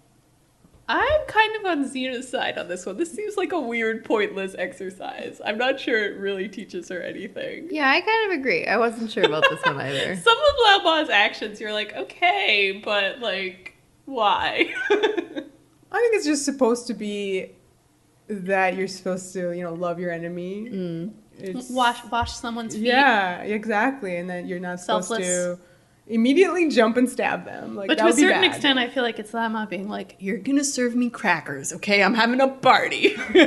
I need staff. I do like in all these scenes, immediately with Lao Ma, Lucy's acting is to speak like regular Xena. That's a really good point. Yeah, she's immediately dropped that, like, high voice thing she does for warlords, You see our gal shining through. Yeah. Lao Ma's bringing her out of there, It's great. Yeah. I mean, she says, I'm giving you a chance to live as a new Xena. Come with me if you want to live. Yes. So Ming T'ien and Ming T'ien come over for dinner, and we just hear this quote, so Boreas is still a problem. He is such a problem. That's what I say whenever I meet you guys. So, Boreas is still a problem. Nadik jar? Yeah, sure is. Xena's kind of bad at serving. I mean, she screws up a little bit. Ming T'ien yells, but he finds the servant so insignificant that he doesn't even look at who it is. However, Ming T'ien notices and does a double take. Yeah, straight on double take. What a cutie. He's really cute, yeah. I love that he doesn't give her away, though. Yeah. He recognizes her, but he does not say anything. Ming T'ien has these lines about Xena, which are pretty hurtful, that Boreas is far more dangerous than that witch Xena. He's very clever. She was a stupid thug. That's hardcore. Yeah. Wasn't it Caesar who, like, the last time referred to her in a similar manner? Like, called her a thug almost? In Destiny? Weirdly, it rings a bell, but I don't remember Yeah. a specific moment. But yeah, I mean, what's funny about this is you see exactly where Ming-Su is coming from. She is a stupid thug. Yeah. Like, she does, she kidnapped his child. She refuses to engage in diplomacy. Like, she doesn't really know how to conduct herself in a civilized fashion. Being a fan of the movie Ransom, the kidnapped child plot was a good idea from Xena, okay? Well, it definitely would have got her a lot of money, but it probably would have left nothing but, like, chaos and violence in her wake. Like, would she have gotten away with it? Usually kidnappers don't get away with it. Have you seen Ransom? Everybody needs to go and Google Give Me Back My Son, the remix. Oh, the remix, yeah. It's amazing. Mm-hmm. Lao Ma keeps her husband in a coma. Let's talk about that. Intense thing to do. I love this. This is the one thing that makes me, like, fully get Lao Ma. Like, up till now, she has a sort of saintly quality that's a little frustrating. You're like, where is the real woman in here? I love that she does this. And I love that she, like, shows it off with, like, such pride. Like, Yeah. oh, here's my man. She's kind of blasé about it. Yeah. She's like, you know pressure points, right? This is what I do to him. Puts pinch on him to put him in a coma. But yeah, I mean, you see how this patriarchal society has, in a way, warped her, where she has to do this to survive. Yeah. Not just to survive, but to have a comfortable life and to be able to write her wisdom down. Like, she says, this is a gift from heaven. Like, she's doing a good thing by keeping this guy in a coma and ruling the kingdom in his name and ruling well. Like, all of these are, like, for the greater good, but she's, totally destroyed this man in order to do it. She says her gift to him is this. He was a vicious tyrant before, now she's going to make him beloved of rulers. And as a fan of Game of Thrones and that world, I totally see how this is, like, such a great long game that she's playing. Mm-hmm. But, I mean, she says herself, this is the only way she can rule in this world. Yeah. Yeah, it's genius. And, she's so good at playing that game. You suddenly see all of her polite, oh, I'm just the insignificant wife. Oh, I'm sorry my husband couldn't be there. You're like, oh my God, this woman is incredible. Yeah. She's got it all figured out. So she and Xena leaf through her book, which we realize is the Tao Te Ching, which is a great little bit of feminist revisionist history by Xena to make this actually the work of a woman. In the midst of this scene, Xena realizes that Ming T'ien is Lao Ma's son. And it's this funny, awkward moment where Xena's, kind of upset for Lao Ma, who obviously is suffering because her son keeps being rude to her in social situations and is separated from him and doesn't get a say in his upbringing. But then also Xena, like, remembers halfway through the scene that she kidnapped and terrorized him. She feels weird about it, and it's amazing. You see it play out on her face. We haven't talked about the Ming T'ien flashback, which happened earlier in the episode when he was talking to Gabs, being the kind of devil's advocate for why Xena is the worst and has violence in her blood and all that. That flashback is really upsetting. That is some straight-up child abuse in that flashback. What did she do? She cask of Amontillado him? I don't know why. She just, like, buries him in a wall for some reason. Just, like, for funsies. Xena. Wasn't it to hide him? I mean, somebody was coming in. I guess, but it's really, it's from Ming Tian's perspective, so it doesn't make a lot of sense. What we see is just her being like cackling and adding another stone to the wall. This poor little guy. And it's funny because in part 1, which is when chronologically this flashback would have aired, she just dismissed her time with Ming T'ien with this, like, one-liner being like, he's a smart kid. Of course, he's a lot smarter now that he's met me, and you're like, a line from Xena. But now you realize she's actually just been terrorizing and abusing him, and that's why he's a lot smarter now. Like, that is an awful, awful thing to say. Yeah, and he later says that he learned to rule from Xena. She controls people via terror. Yeah. So that is tyranny. He sees how tyranny works, and that's how he keeps his subjects in line by, I guess, doing the equivalent of cask of Amontillado-ing them. So one more thing about the book that Lao Ma puts all her wisdom in, that her husband is the writer of officially. Lao Tzu. Xena's kind of shocked. She's like, why would you let your husband take all this credit when it's like your wisdom that you're putting in here? And Lao Ma was like, oh, I don't really care about credit, you know? And it just made me think of Gabrielle's scrolls and how it is revealed later that they're anonymous.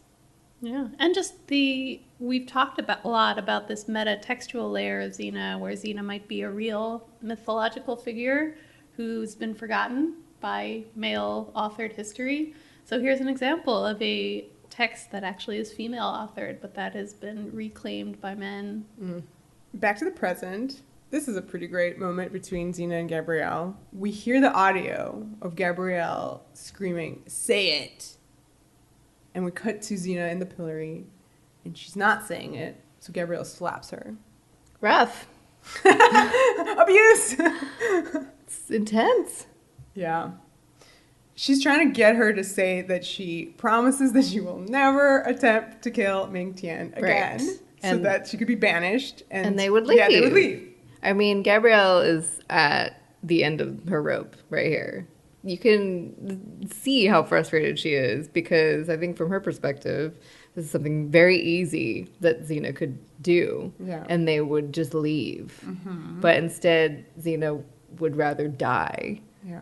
Lucy, in this moment, is just so good.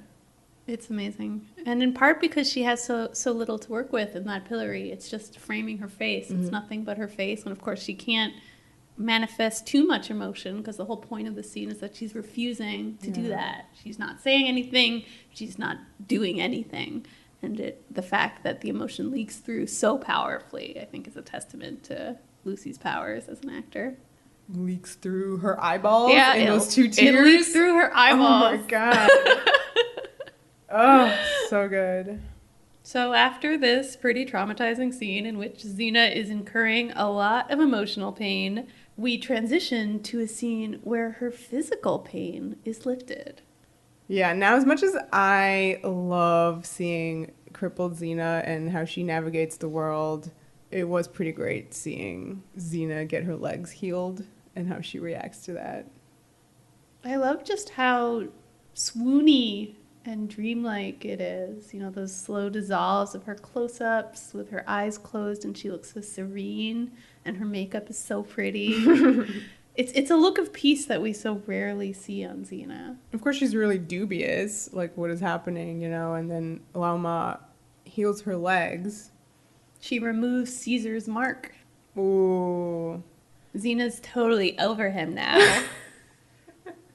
She sort of like disbelieves that this is actually happening, and she needs to test out her legs, you know, like to see if this is really healed. Give it a test run. Yeah. I love her little wall flip.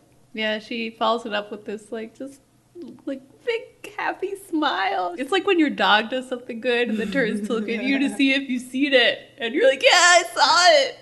Yeah, her master Lao Ma is very pleased.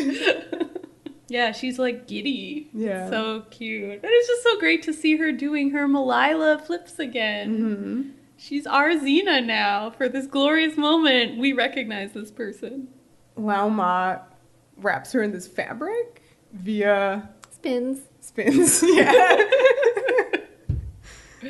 And I love how Xena's like, just totally like going with it. Fine with it. I'm just like, oh, fabric! Okay! Let me twirl at you. No props. Whee! The music here is so beautiful. It is just such like, you know, I want to collapse with my smelling salts over this music. It is so pretty. In our current timeline, Xena is sentenced to be executed. This was the moment where I noticed that the present day timeline, the colors are very cool and blue, like a lot of blacks as well. And meanwhile, in Lao Ma's place, you've got these pinks and golds. So it's very soft and feminine versus the like harder masculine Ming T'ien chamber. Now that Xena's been sentenced to be executed, Ming T'ien finally lets Gabrielle see her. He's like, I'm not a monster. LOL. LOL. He's gonna say otherwise real soon. So Gabrielle goes to the dungeon. Okay, I love this moment because when she enters there, she does not realize like how deep the water goes, and she just takes a step like as if it's, you know, just to your ankles, and she flops right in. I mean, it's so great. Yeah, and she's, you know, wearing her heavy oriental robes, so you immediately are like, oh no, those are ruined. By the way, I absolutely hate her pearls. I hate the whole look. I don't like how it looks with her hair. There's just something very awkward about it. Maybe that's what they were going for. They wanted her to look like a stranger in these parts. Yeah. Like, it does not suit her. It didn't exactly suit Xena either when Lao Ma dressed her up. You do feel that this is sort of an unnatural combination. Right. But the pearls were extra on Gabrielle. Pearls were extra. So Gabrielle and Xena are reunited here in the dungeon. Gabs is like, can we talk? And Xena says... Nothing. Hard wall of silence. Literally. Can we talk? Oh, this scene is so great, you So guys. good. Gabrielle's speech is really upsetting. It's really sad. But really necessary. I think especially because we haven't seen as much of her over the course of this arc, really getting to like hear her defense of herself, but also her condemnation of herself. Like, I'm glad she's the one who's saying these things. Right. This is the kind of stuff that when you're watching a story like this, you're waiting for. Like, it's the moment that you know stuff is coming towards. I mean, I know this does not at all mark the end of the trials and tribulations for these two in this season, but it does for these two episodes. And, well, almost. It almost does. But, like, the stuff that we were talking about earlier, that people were angry with Gabrielle's behavior, specifically is what I'm talking about. You know, and you just have her saying, you know, I hate myself for this, and I thought I was saving you, and, you know. Yeah, she was doing it for good reasons, but like good intentions doesn't mean that you're doing something that's good. Like she's Path to hell, etc. Yeah, she's trusting this guy who's just so patently untrustworthy and horrible. She was very naive. Yeah, and this was just her being like, I fucked up. And it's great. She's like, I know you hate me, but no more than I hate myself. You know, that's a really good apology there, because you can see how much she hates herself. Yeah. Yeah, and the fact that, you know, Xena is silent, so Gabrielle has to fill in that silence with Keep all talking, the worst yeah. stuff that she wants to hear someone tell her. Yeah, which is actually a really good strategy on Xena's part. Yeah. She does mention, like, the reason that she does all this is because of her reverence for life, which is a huge deal and will continue to be a huge deal, and I think really important too, especially after the last two episodes. Yeah. That's as close as she gets to mentioning hope. Well, she should say, after all we've been through earlier, which is... But this somehow feels more direct to me, because it's saying, like, remember how I couldn't kill that baby. But it's not only that. Remember how I killed a lady, and, like, that was the worst moment for her? You know, like, that was... She's trying to spare Xena from going through what she just went through. Exactly. Yeah. Yeah, which is huge. That is a huge thing to do for your friend. Just don't trust Ming T'ien to make it happen. And then I think maybe this is one of the greatest reactions in the entire show. The upcoming response to her big speech. So Xena comes down very, very slowly from her rock and slowly revolves her pillory. It takes like 10 minutes for her to just turn around. And Gabrielle's looking at her like with expectation, going like, oh God, what's she gonna say to me? What mean thing is she gonna say to me? And all she says is, scratch my nose, will ya? Oh my God. And Gabrielle just breaks. Like, this was the greatest, like, emotional moment of this entire episode. Yeah. Honestly. what is that emotion? It's relief. I mean, Yeah. Xena basically says, I accept your apology with the scratch my nose. And she's overwhelmed with the feelings of, I got my friend back, you know? Yeah. Yeah, I saw that recognition, like, oh yeah, this is the person I missed. Tears on my face. And also I love how she does scratch her nose. She does scratch it. Xena's like, oh my God, yes. And also Gabrielle grabs at the pillory, you know, tries to hold it up for her. And their hands, like her hand kind of goes on Xena's hand. I thought that was maybe the most romantic thing I've ever seen in my life. Her like holding that weight for Bearing her. the weight, Because it was an embrace, but it also was about, you know, bearing Yep. this weight. Like, that's just such a beautiful symbol for their relationship. Like, let me help you with this. My emotions. But also in this scene, which is the very best, you do have this moment from Xena where she's basically saying she understands Gabrielle, and, she understands that Gabrielle only did what she thought was right, and that she was angry, but that she could never hate her. Put a pin in God. it. Pins. So many pins. Oh my goodness. Oh my God. So then Xena finally has an opportunity to tell Gabs the rest of the story with Lao Ma. So we go back to the fabric embrace that was happening. Yeah. And It evolves a little bit. it levels up. So we go from embraced in fabric to Third base fabric. third And then base. all the way fabric. So I guess all the way fabric is when they both like float up into the Yep. air and have some nice like flying lesbian time. Yeah. Yes. What do we think of this moment? I think it's amazing. Talk about a beautiful subtext moment. This was clearly a consummation of their relationship via this beautiful cinematic wuxia moment. Yeah, I wonder if it's from something specific. I saw someone reference Bride with White Hair, which has previously been referenced for The Gauntlet. But I still haven't seen Bride with White Hair, so I can't confirm it, because I'm a nerd who hasn't seen very many wuxia films. All I know is Crouching Tiger, Hidden Dragon, which came after this. Yeah. And this is very reminiscent of Absolutely, that. they But did this that there. was referencing other movies that I have not seen. Right. The same things that We Tina's referencing. only live in like a world of references Yeah. and reference and whatever the correct word is, not things that are actually being referred to. I only know homages. Yeah, but then again, those wuxia movies from the 80s and 90s, as you said, Katie, are referring to earlier wuxia movies, which are referring to wuxia literature, which was in turn referring to oral history. So Right. It just goes back and back and back. Well, the cool thing about it, when you go back all the way to the literature and even like the movies, is that there were a lot of like lady heroes, and like because they're all about like errant knights and stuff and chivalry tales and things like that, or like people on these kind of redemptive missions. Oh, and, I see. it's a big. I mean, this show is doing that stuff like in a very big way. And yeah, so there were a lot of female leads. Yeah, that's so and- cool. and I and- certainly don't like Michelle Yeoh and Bridget Lin, who's the star of Bride with White Hair. These badass ladies who could do martial arts in movies. Yeah, and you like achieve a certain level, and you have these powers, and Yeah, that you channel your chi and it gives you wings.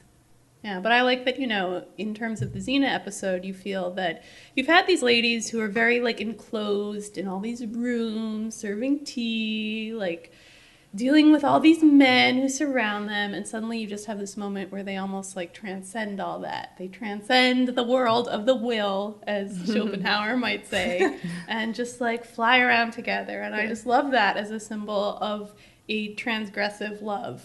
That you are just elevated above the world. that's nice. Yeah, it's great. It's also the only way, you could get some queer lady sex on TV in the late 90s and or early 2000s, Through whenever the that metaphors. was on Buffy. Oh, yeah. 2000. Yeah, that's right. Levitation as a metaphor for queer sex. Somebody's writing a dissertation about that for sure. Somebody has. Lots of people have, especially if they're writing about Buffy. While they're doing the spinny sex, they exchange hairpins. Oh, I didn't notice that they exchanged them. I saw Xena give her, the one Lao Ma gave her back to Lao Ma. Well, that's an exchange. I guess so. Yeah, you're right. What do you think that means? I What think metaphor is that? insertion. An exchange of fluids. But I mean, this hairpin has been important between them. Lao Ma referred to it as this beautiful object that seems benign but can be used to commit murder. it feels like a potent symbol of Xena or maybe of Lao Ma or of both. So significant that they're trading it back and forth. The other thing to point out about the scene is that it's just incredibly beautiful. I just wanted to circle back to the way that it's been filmed. I think this is like the third or fourth time we've seen this shot from Oli Sesson where it's kind of like a wide and it's just the two of them in profile. Yeah. Yeah, and it's super wide. Like, Yeah. it just seems like the ceiling of this room extends forever. Like, the wall is so tall. Yeah, it's so epic. And yeah, the beautiful billowing skirts. They're long, long, long Yes. robes. Shout out to Nyla Dixon for some for some awesome costume design this episode. So, what brings Xena back to Earth? Borias! Still a problem, apparently. He marches in and she falls right out of the air. Immediately. Why does this happen? It's because she cannot control her hatred. The first thing she feels when she sees Borias is the things that Lao Ma said she needs to get rid of from her soul in order to achieve these powers. He sold her out and sort of tried to kill her. Yeah. So she's got good reasons. She immediately starts wailing on him, beats him right And up. he doesn't fight back. Mm-hmm. What do you think? Like, did Lao Ma summon him being like, please come to my floaty sex room, don't say anything, and don't do anything? Well, he's there for his couples therapy appointment. Oh my god, I love that Lao Ma's like, okay, you two children clearly can't play nicely, so now it's time for some couples therapy. Oh my goodness. Lao Ma announces to Xena that she and Ming T'ien are going to include Borias in a three-way Oh, wow. alliance. Yeah, Lao Ma declares her plans here. She wants to... What does she want to do? My understanding of her plans is that she's trying to make like a big ol' happy family. Borias is gonna kind of hang out with Ming T'ien. Xena is gonna be her warrior princess. Yes. And it kind of just connects everybody. Like, it knits those two warring factions together in this way. I feel like a lot of the subtext here is that Lao Ma is trying to unite China so that she can have her son back. Okay. That makes sense. But yeah, probably the most significant aspect of this plan is that she wants Xena to be her warrior princess. Yeah. She coins that phrase, we think. I guess so, yeah. The origins are here. Xena just takes it. Yeah, it seems so like I didn't even understand that this was the first time it had been spoken in Xena's timeline until like we were talking about it a few days In ago. her backstory timeline. And I was just like, what? I've yeah. watched the whole show and I didn't realize that Lao Ma came up with that. Yeah, it's just tossed off in such a way where it doesn't feel like a big deal. Right. But apparently she did it. Thanks, Lao Ma. Thanks for that ridiculous nickname. So then Lao Ma leaves Xena and Borias to make up, which I'm sure she must realize is just going to be really angry sex. Sloppy, angry sex. Where's the nearest horse? Oh! The next day, Ming T'ien shows up. And Lao Ma wants Xena to ask for his forgiveness. He's not very willing to give it, to say the least. And he reminds us for like the 1,000th time that he views women as property and Xena belongs to him. And then Borias steps up and he's like, well, I have a claim on her because I discovered her. Which is hilarious once you eventually see the moment when he discovers her. And it is very much not on his terms. But okay, Borias, whatever. You're a problem. Lao Ma also says she has a claim on her. I was fortunate enough to save her. I love the way she says that. Fortunate enough. And I love that Xena's like, well, I think I have a claim on my own self. Thanks, guys. Go, girl. You do. Jeez, these idiots. So she suggests they play a game of chance for her. But Ming T'ien feels that this worthless whore isn't a good enough stake in this game. So Xena suggests that they all throw in a body part also. Or rather, the losers will throw in body parts. This leads to what must be the cheesiest exchange in all of Xena. It's kind of sweet, but it is mostly cheesy. It's weirdly unexpected, so I find it delightful. It is weirdly unexpected. So it's just a single dice throw. Xena wins. They are all. I don't get this game. I don't know. It's one throw. That's all we know. But they're all like have the dice in their cups. They're all about to throw it, but she does it, and she's like, "I win." Xena wins again. She must have read something on the day. She asks everybody for a body part. Of course, Ming T'ien is like, "What? No, I'm not gonna give you a body part." Boreas, like the loser he is just like, "I give you my heart." And she's just immediately like, I accept. It is unexpected, Katie. You're right. He's been so awful to her this whole time that for him to suddenly say this very romantic thing, what has changed? Did the couples therapy work? I think it worked. They made up all right, says Xena. Yeah, and I wonder if maybe, some of the spiritual healing that Lao Ma gave Xena has kind of made her, a better partner. Boreas can love her more freely. Like, there's less anger in this relationship. So instead of taking that one moment that Xena pinpoints to, like, stop doing everything, she just uses it to be a better partner for Boreas. I don't think... Oh, no. I mean, we didn't really talk about it, but yeah, she has a moment, like, during couples therapy where she could actually just step away from Boreas, stop being who she's been, and she didn't accept that. She basically is still playing by the old Xena rubric, but maybe with a few subtle modifications. So this turns into a big brawl. Fight scene. Yeah, with Xena and Ming T'ien. She straight up skewers him in front of Ming T'ien, who has just entered the room. So he witnesses his father's death. That sucks. And she wants to wipe out the entire Ming line, so she wants to kill Ming T'ien. Lao Ma, of course, steps up and stops her. And this is where you really see that Lao Ma's program for Xena has not really taken, because here's Lao Ma having to stand up to Xena once again, hit her with the airbending once again. Like, nothing has really changed. Xena is still someone who is basically governed by greed and hatred. Yeah, I mean, she was really close. She was close. You saw progress in She Xena. got right up to the precipice and then, came back. Yeah. So in the present day, Xena tells Gabrielle that she ruined everything for Lao Ma, which she kind of did. Yeah, she absolutely did.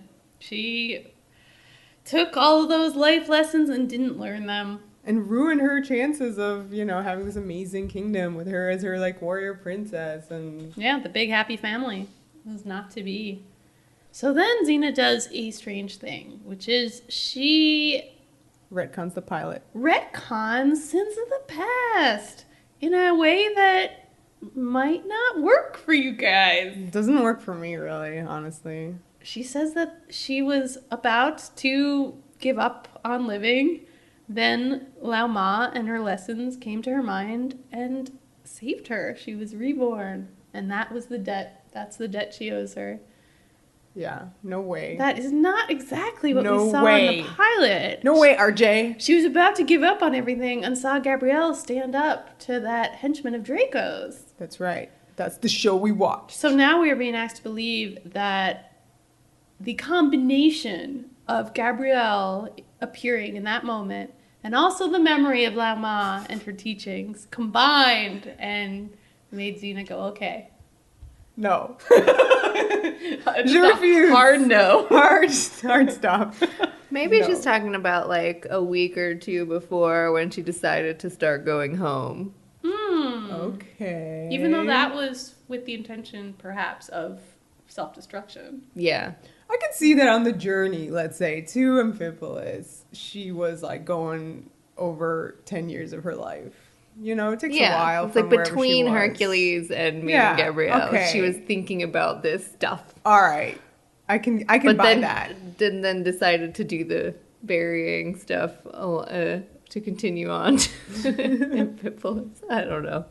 I do like that Lao Ma's teachings aren't successful. I feel like it would be too easy if she's this, mystical Asian stereotype who comes in and like elevates our white hero and makes them the person they are today. I like that it's actually much messier than that. She tries to help Xena, and in exchange, Xena fucks up her whole life and refuses to learn her life lessons. First of all, that's amazing and the correct way of doing the story, because again, it makes Xena very human. Like, that is like, she couldn't not be like the greedy person, the angry person that she is at that moment in her life, just because Lao Ma was like, you have to do this and then you'll be able to airbend. Like, no, she couldn't handle it. She saw this guy she absolutely despises and wanted to kill him, and did, and that ruined everything. Second of all, the deaths are sort of Renpik's doing a fix-it for Destiny and Malila, right? So when we discussed Destiny, we sort of talked about how there were maybe some missteps with Malila. Just not enough focus on her. Not enough focus, and her sacrificing her life for Xena for no real reason. Absolutely. And what happened was Xena did end up taking all of her lessons, using them from then on in her daily life. So here, not only is Lao Ma just like a complete fix for that kind of situation, but here she does not take those lessons at all. Like, I think that's really a part of it, you know? Yeah, and in a way, those are the people who really linger on in your mind, or the people who try to help you, and you just don't appreciate it at the time. I feel like that's a story of mentorship you don't often see. Someone who's trying to impart wisdom to you, and you're just not at a place in your life where you can take it. I like seeing that story. I was just sitting around thinking that, you know, she took so much from Malila, but what did she take from Lao Ma besides the name Warrior Princess, you know? Maybe a love for hair brooches. Not really. That's true. She doesn't even really wear anything like that. I mean, besides her new acquired taste for the ladies. Because I think that Lao Ma was her first, you know, experience with a woman.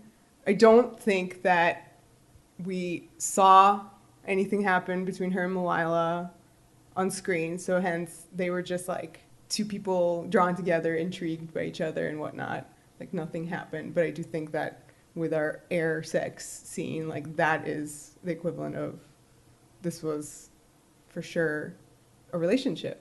And that's very important, because this is an episode that gave you Boreas, showed you that relationship, showed Xena's relationship with her boyfriends, and her type. It's so violent. Yeah, exactly. So it was really important to kind of show her discover this softer kind of love.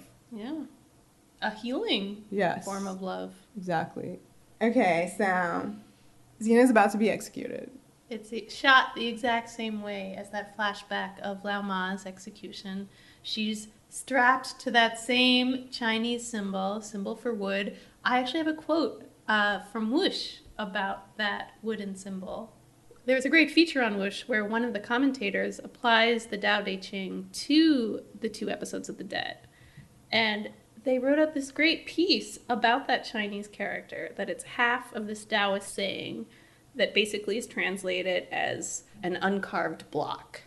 In Taoism, there's this idea that simplicity of an original thing carries much more power than things that have been changed.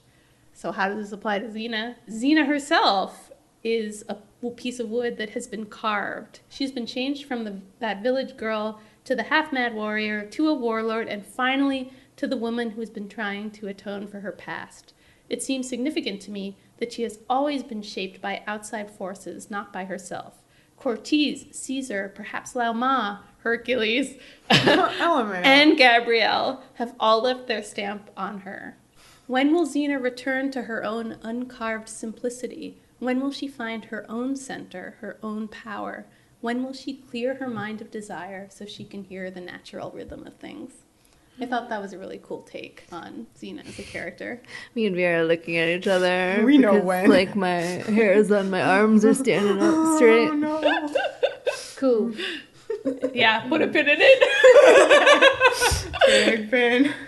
Oh, gosh. I mean, in this moment of being strapped to this wooden block, she goes over all the lessons that Lao Ma taught her with big old Lao Ma face kind of floating Lao Ma head Just like swinging on by over and over. But there was one detail about those little flashes of Lao Ma that I really liked, which is that at first the background behind her is this like bright orange screen, and the very last one is just like the background of her home. It's like she came into focus in this way. It wasn't just like a dream. Like Lao Ma was really there. And Xena is able to conquer herself and get the airbending abilities. Just this once. Just this once. Well, right now, I mean, that's kind of important, right? So she gets the abilities, right? It's not like at this moment, we can assume she has them all the time. That's true. You could come out of this episode being like, oh, wow, we're going to see Xena just like destroy people with her mind. That's true. I guess you could. But point being that right now, she's free. She's conquered herself. She got the powers. She starts destroying the temple around them. Everybody's like running out. Gabrielle's leading people out. I did love her reaction shot. Yeah. Gabrielle's face when Xena starts doing that is like so good. It's really good. She's like, okay, she can do this now. There is something contradictory about it, though. She can only have these powers if she's free of her hatred and free of desire. And yet she's, kind of like exacting revenge on these people and freeing herself. You'd think someone who had reached that level wouldn't mind if she died. The fact that she's like, no, I want to live. I'm going to kill all of you with swords.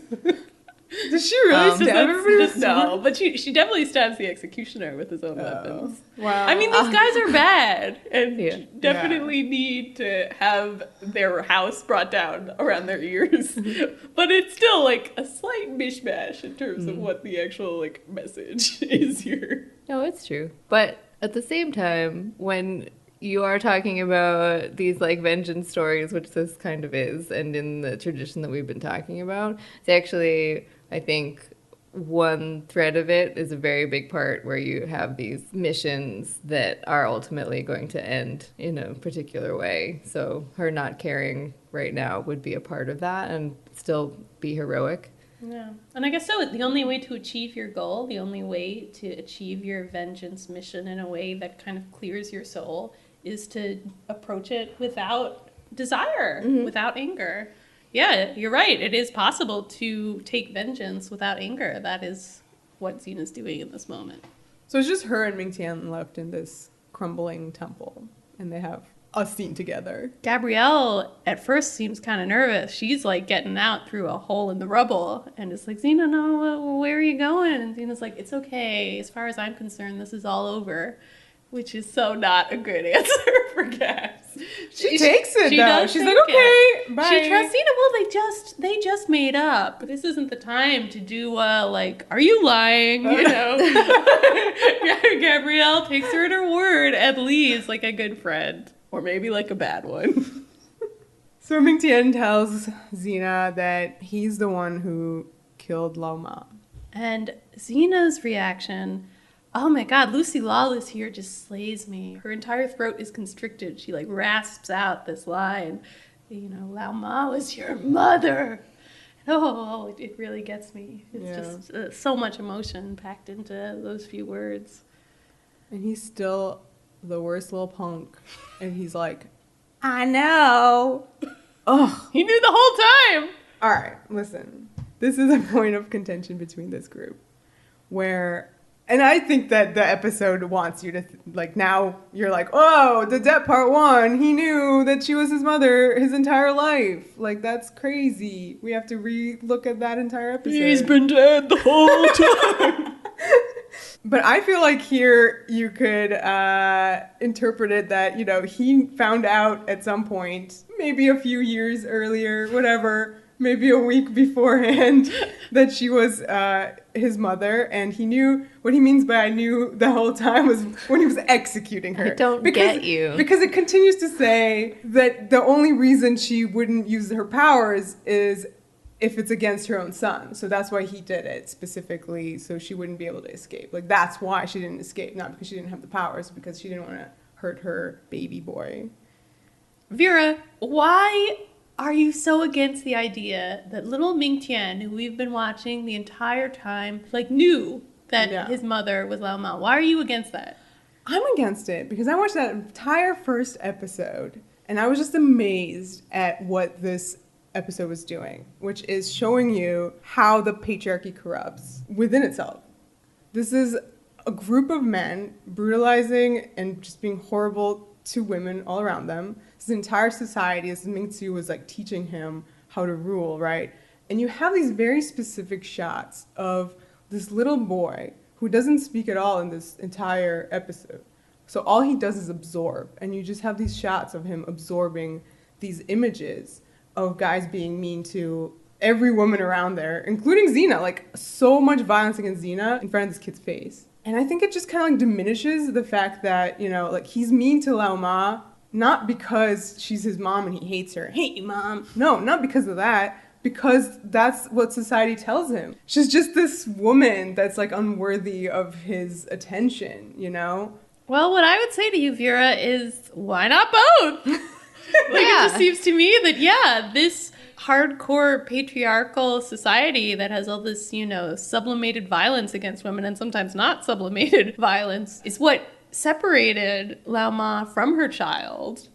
And if little Ming T'ien is at all miffed about that separation, like, he channels it into this hatred for women. Like, to me, these things are all working in tandem. Like, that's a society that split up this mother and son, and that's a society that sculpts the son to be the person he is. It's interesting that we're talking about Ming T'ien as sculpted by the patriarchy when he is so adamant that Xena made him the way he is. But obviously that is so just not the whole story. She obviously didn't help. No, she didn't help. Loomed large over his dream life because of his sexual attraction to her. Right. But Green Xena forever. I mean, I don't ship it. I just perceive Warrior it. Dragon. I just perceive it. I don't ship it. I don't know. I just think that I get where you're so coming cute, from. You know? And I mean, I think it says something about the complexity of this episode and the complexity of Ming Tian's character, that you can see all these things there. He's interesting. I don't necessarily think that the actor playing adult Ming T'ien is very good. Ooh, I loved him. Oh, really? He's very attractive. He's very attractive, but he's not the greatest at, like, lines. I liked it. You know, he was doing a thing. He became this evil, sinister, it's true that, like, what would a punk sound like? Yeah. It would sound just like this. Yes. But, you know, he's a frustrating character because he seems very one note, but at the same time, the writing behind him is so complicated that one note, in a way, is complicated because you're like, why is he just this now? Why is he just a monster? You know, he's a 22-year-old megalomaniac. I mean, it's who owns legit. a lot of birds. Yes, bird cages. He loves antiquing, remember? So, okay, this showdown with him, he starts taunting Xena about his execution with Lao Ma, that he tore the heart from her body and she was still crying, her philosophy failed her, all this stuff that's just guaranteed to provoke a reaction out of Xena. And he gives her that hairpin that we've seen a million times now throughout these episodes. And he said it was her last request. Yeah, Lao Ma is giving it back. Once again, we have the hairpin traded back and forth. And he called her a sentimental fool. And previously he hated his father for being glad and, you know, showing emotion when he was reunited with him after he was kidnapped. Yeah, another cool moment. And I thought, you know, painted Ming T'ien a little bit in a different light. Gave him some humanity. The same thing that made his son give up on him is what made me go, okay, this guy, you know, wasn't so bad. But anyway, he gives Xena this hairpin. And then we cut. Yes. Gabrielle comes back. And what does she see? She sees Ming T'ien on his throne, and Xena's kind of like saying some lines at him. Yeah, like lecturing him. Yeah. Like, your people are never going to follow you, so my work here is done. You've been made small.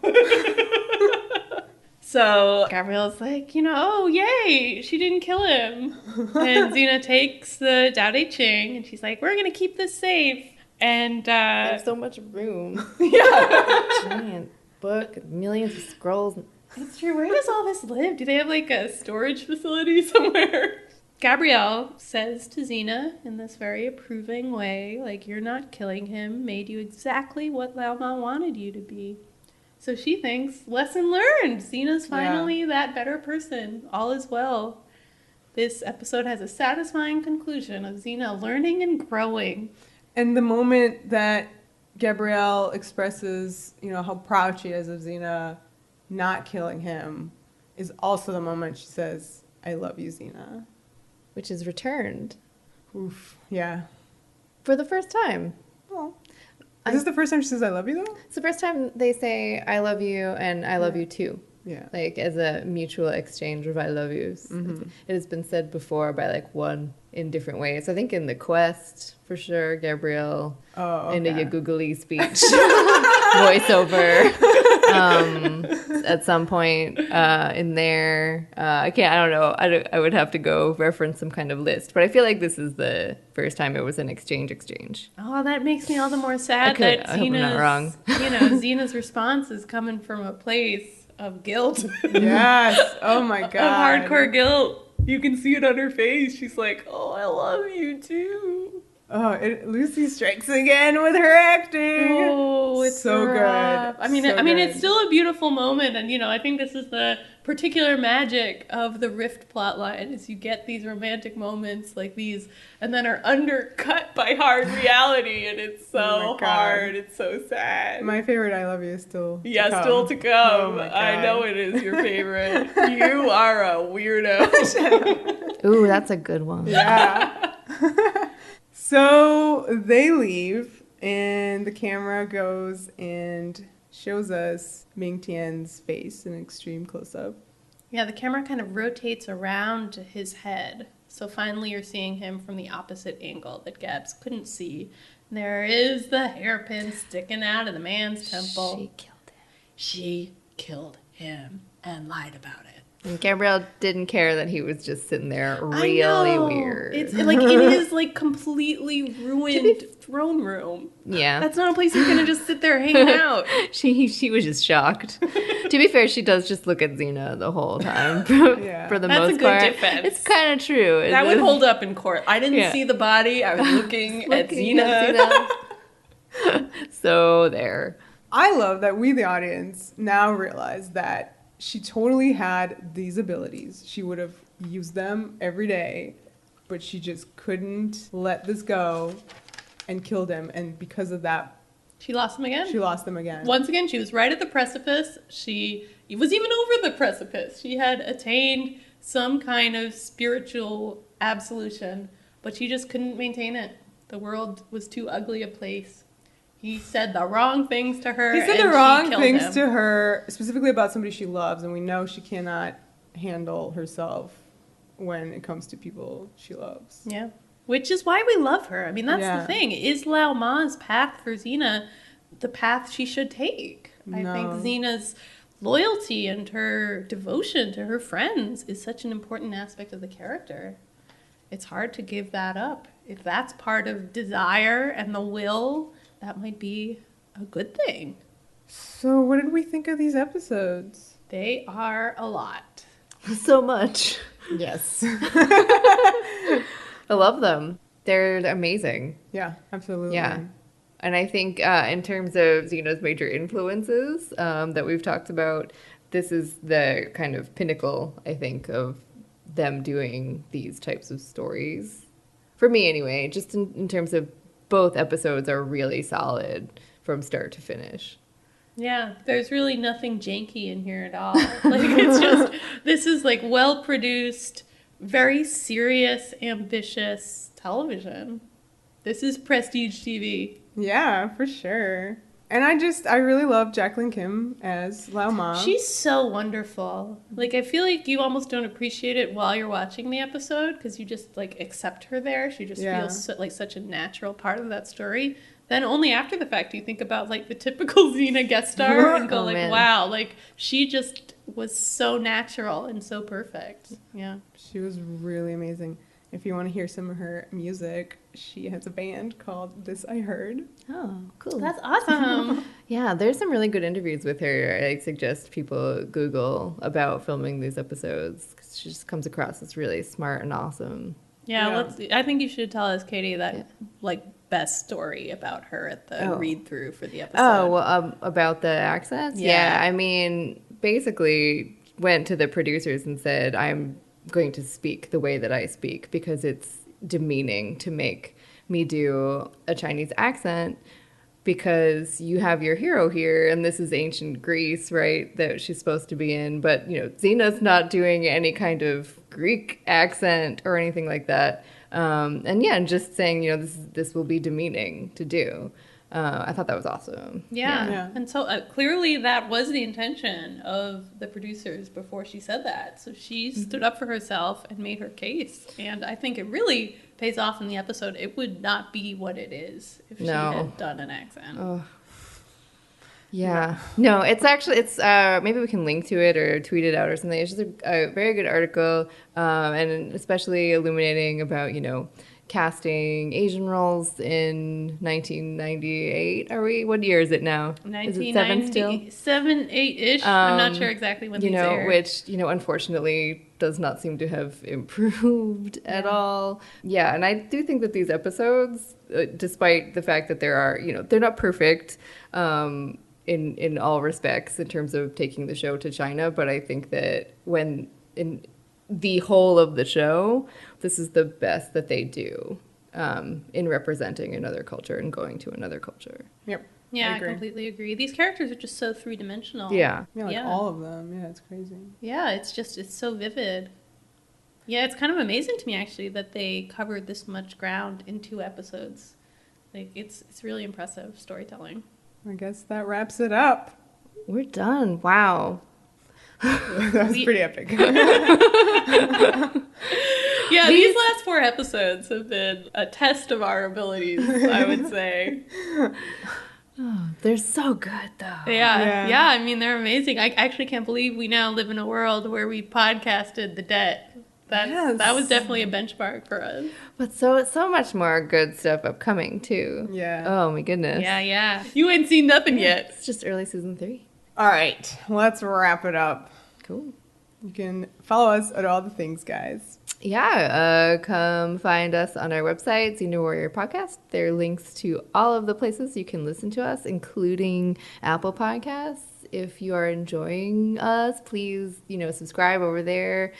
And we always love and appreciate if you take the time to rate and leave a review. It's really helpful. Follow us on Twitter at Xena Warrior Pod. Other social medias, links are on the website. Go find them. Yes, them. Just cumulatively. Okay, that's fair. That's fair. Boreas. Still a problem. The power. The passion. The podcast.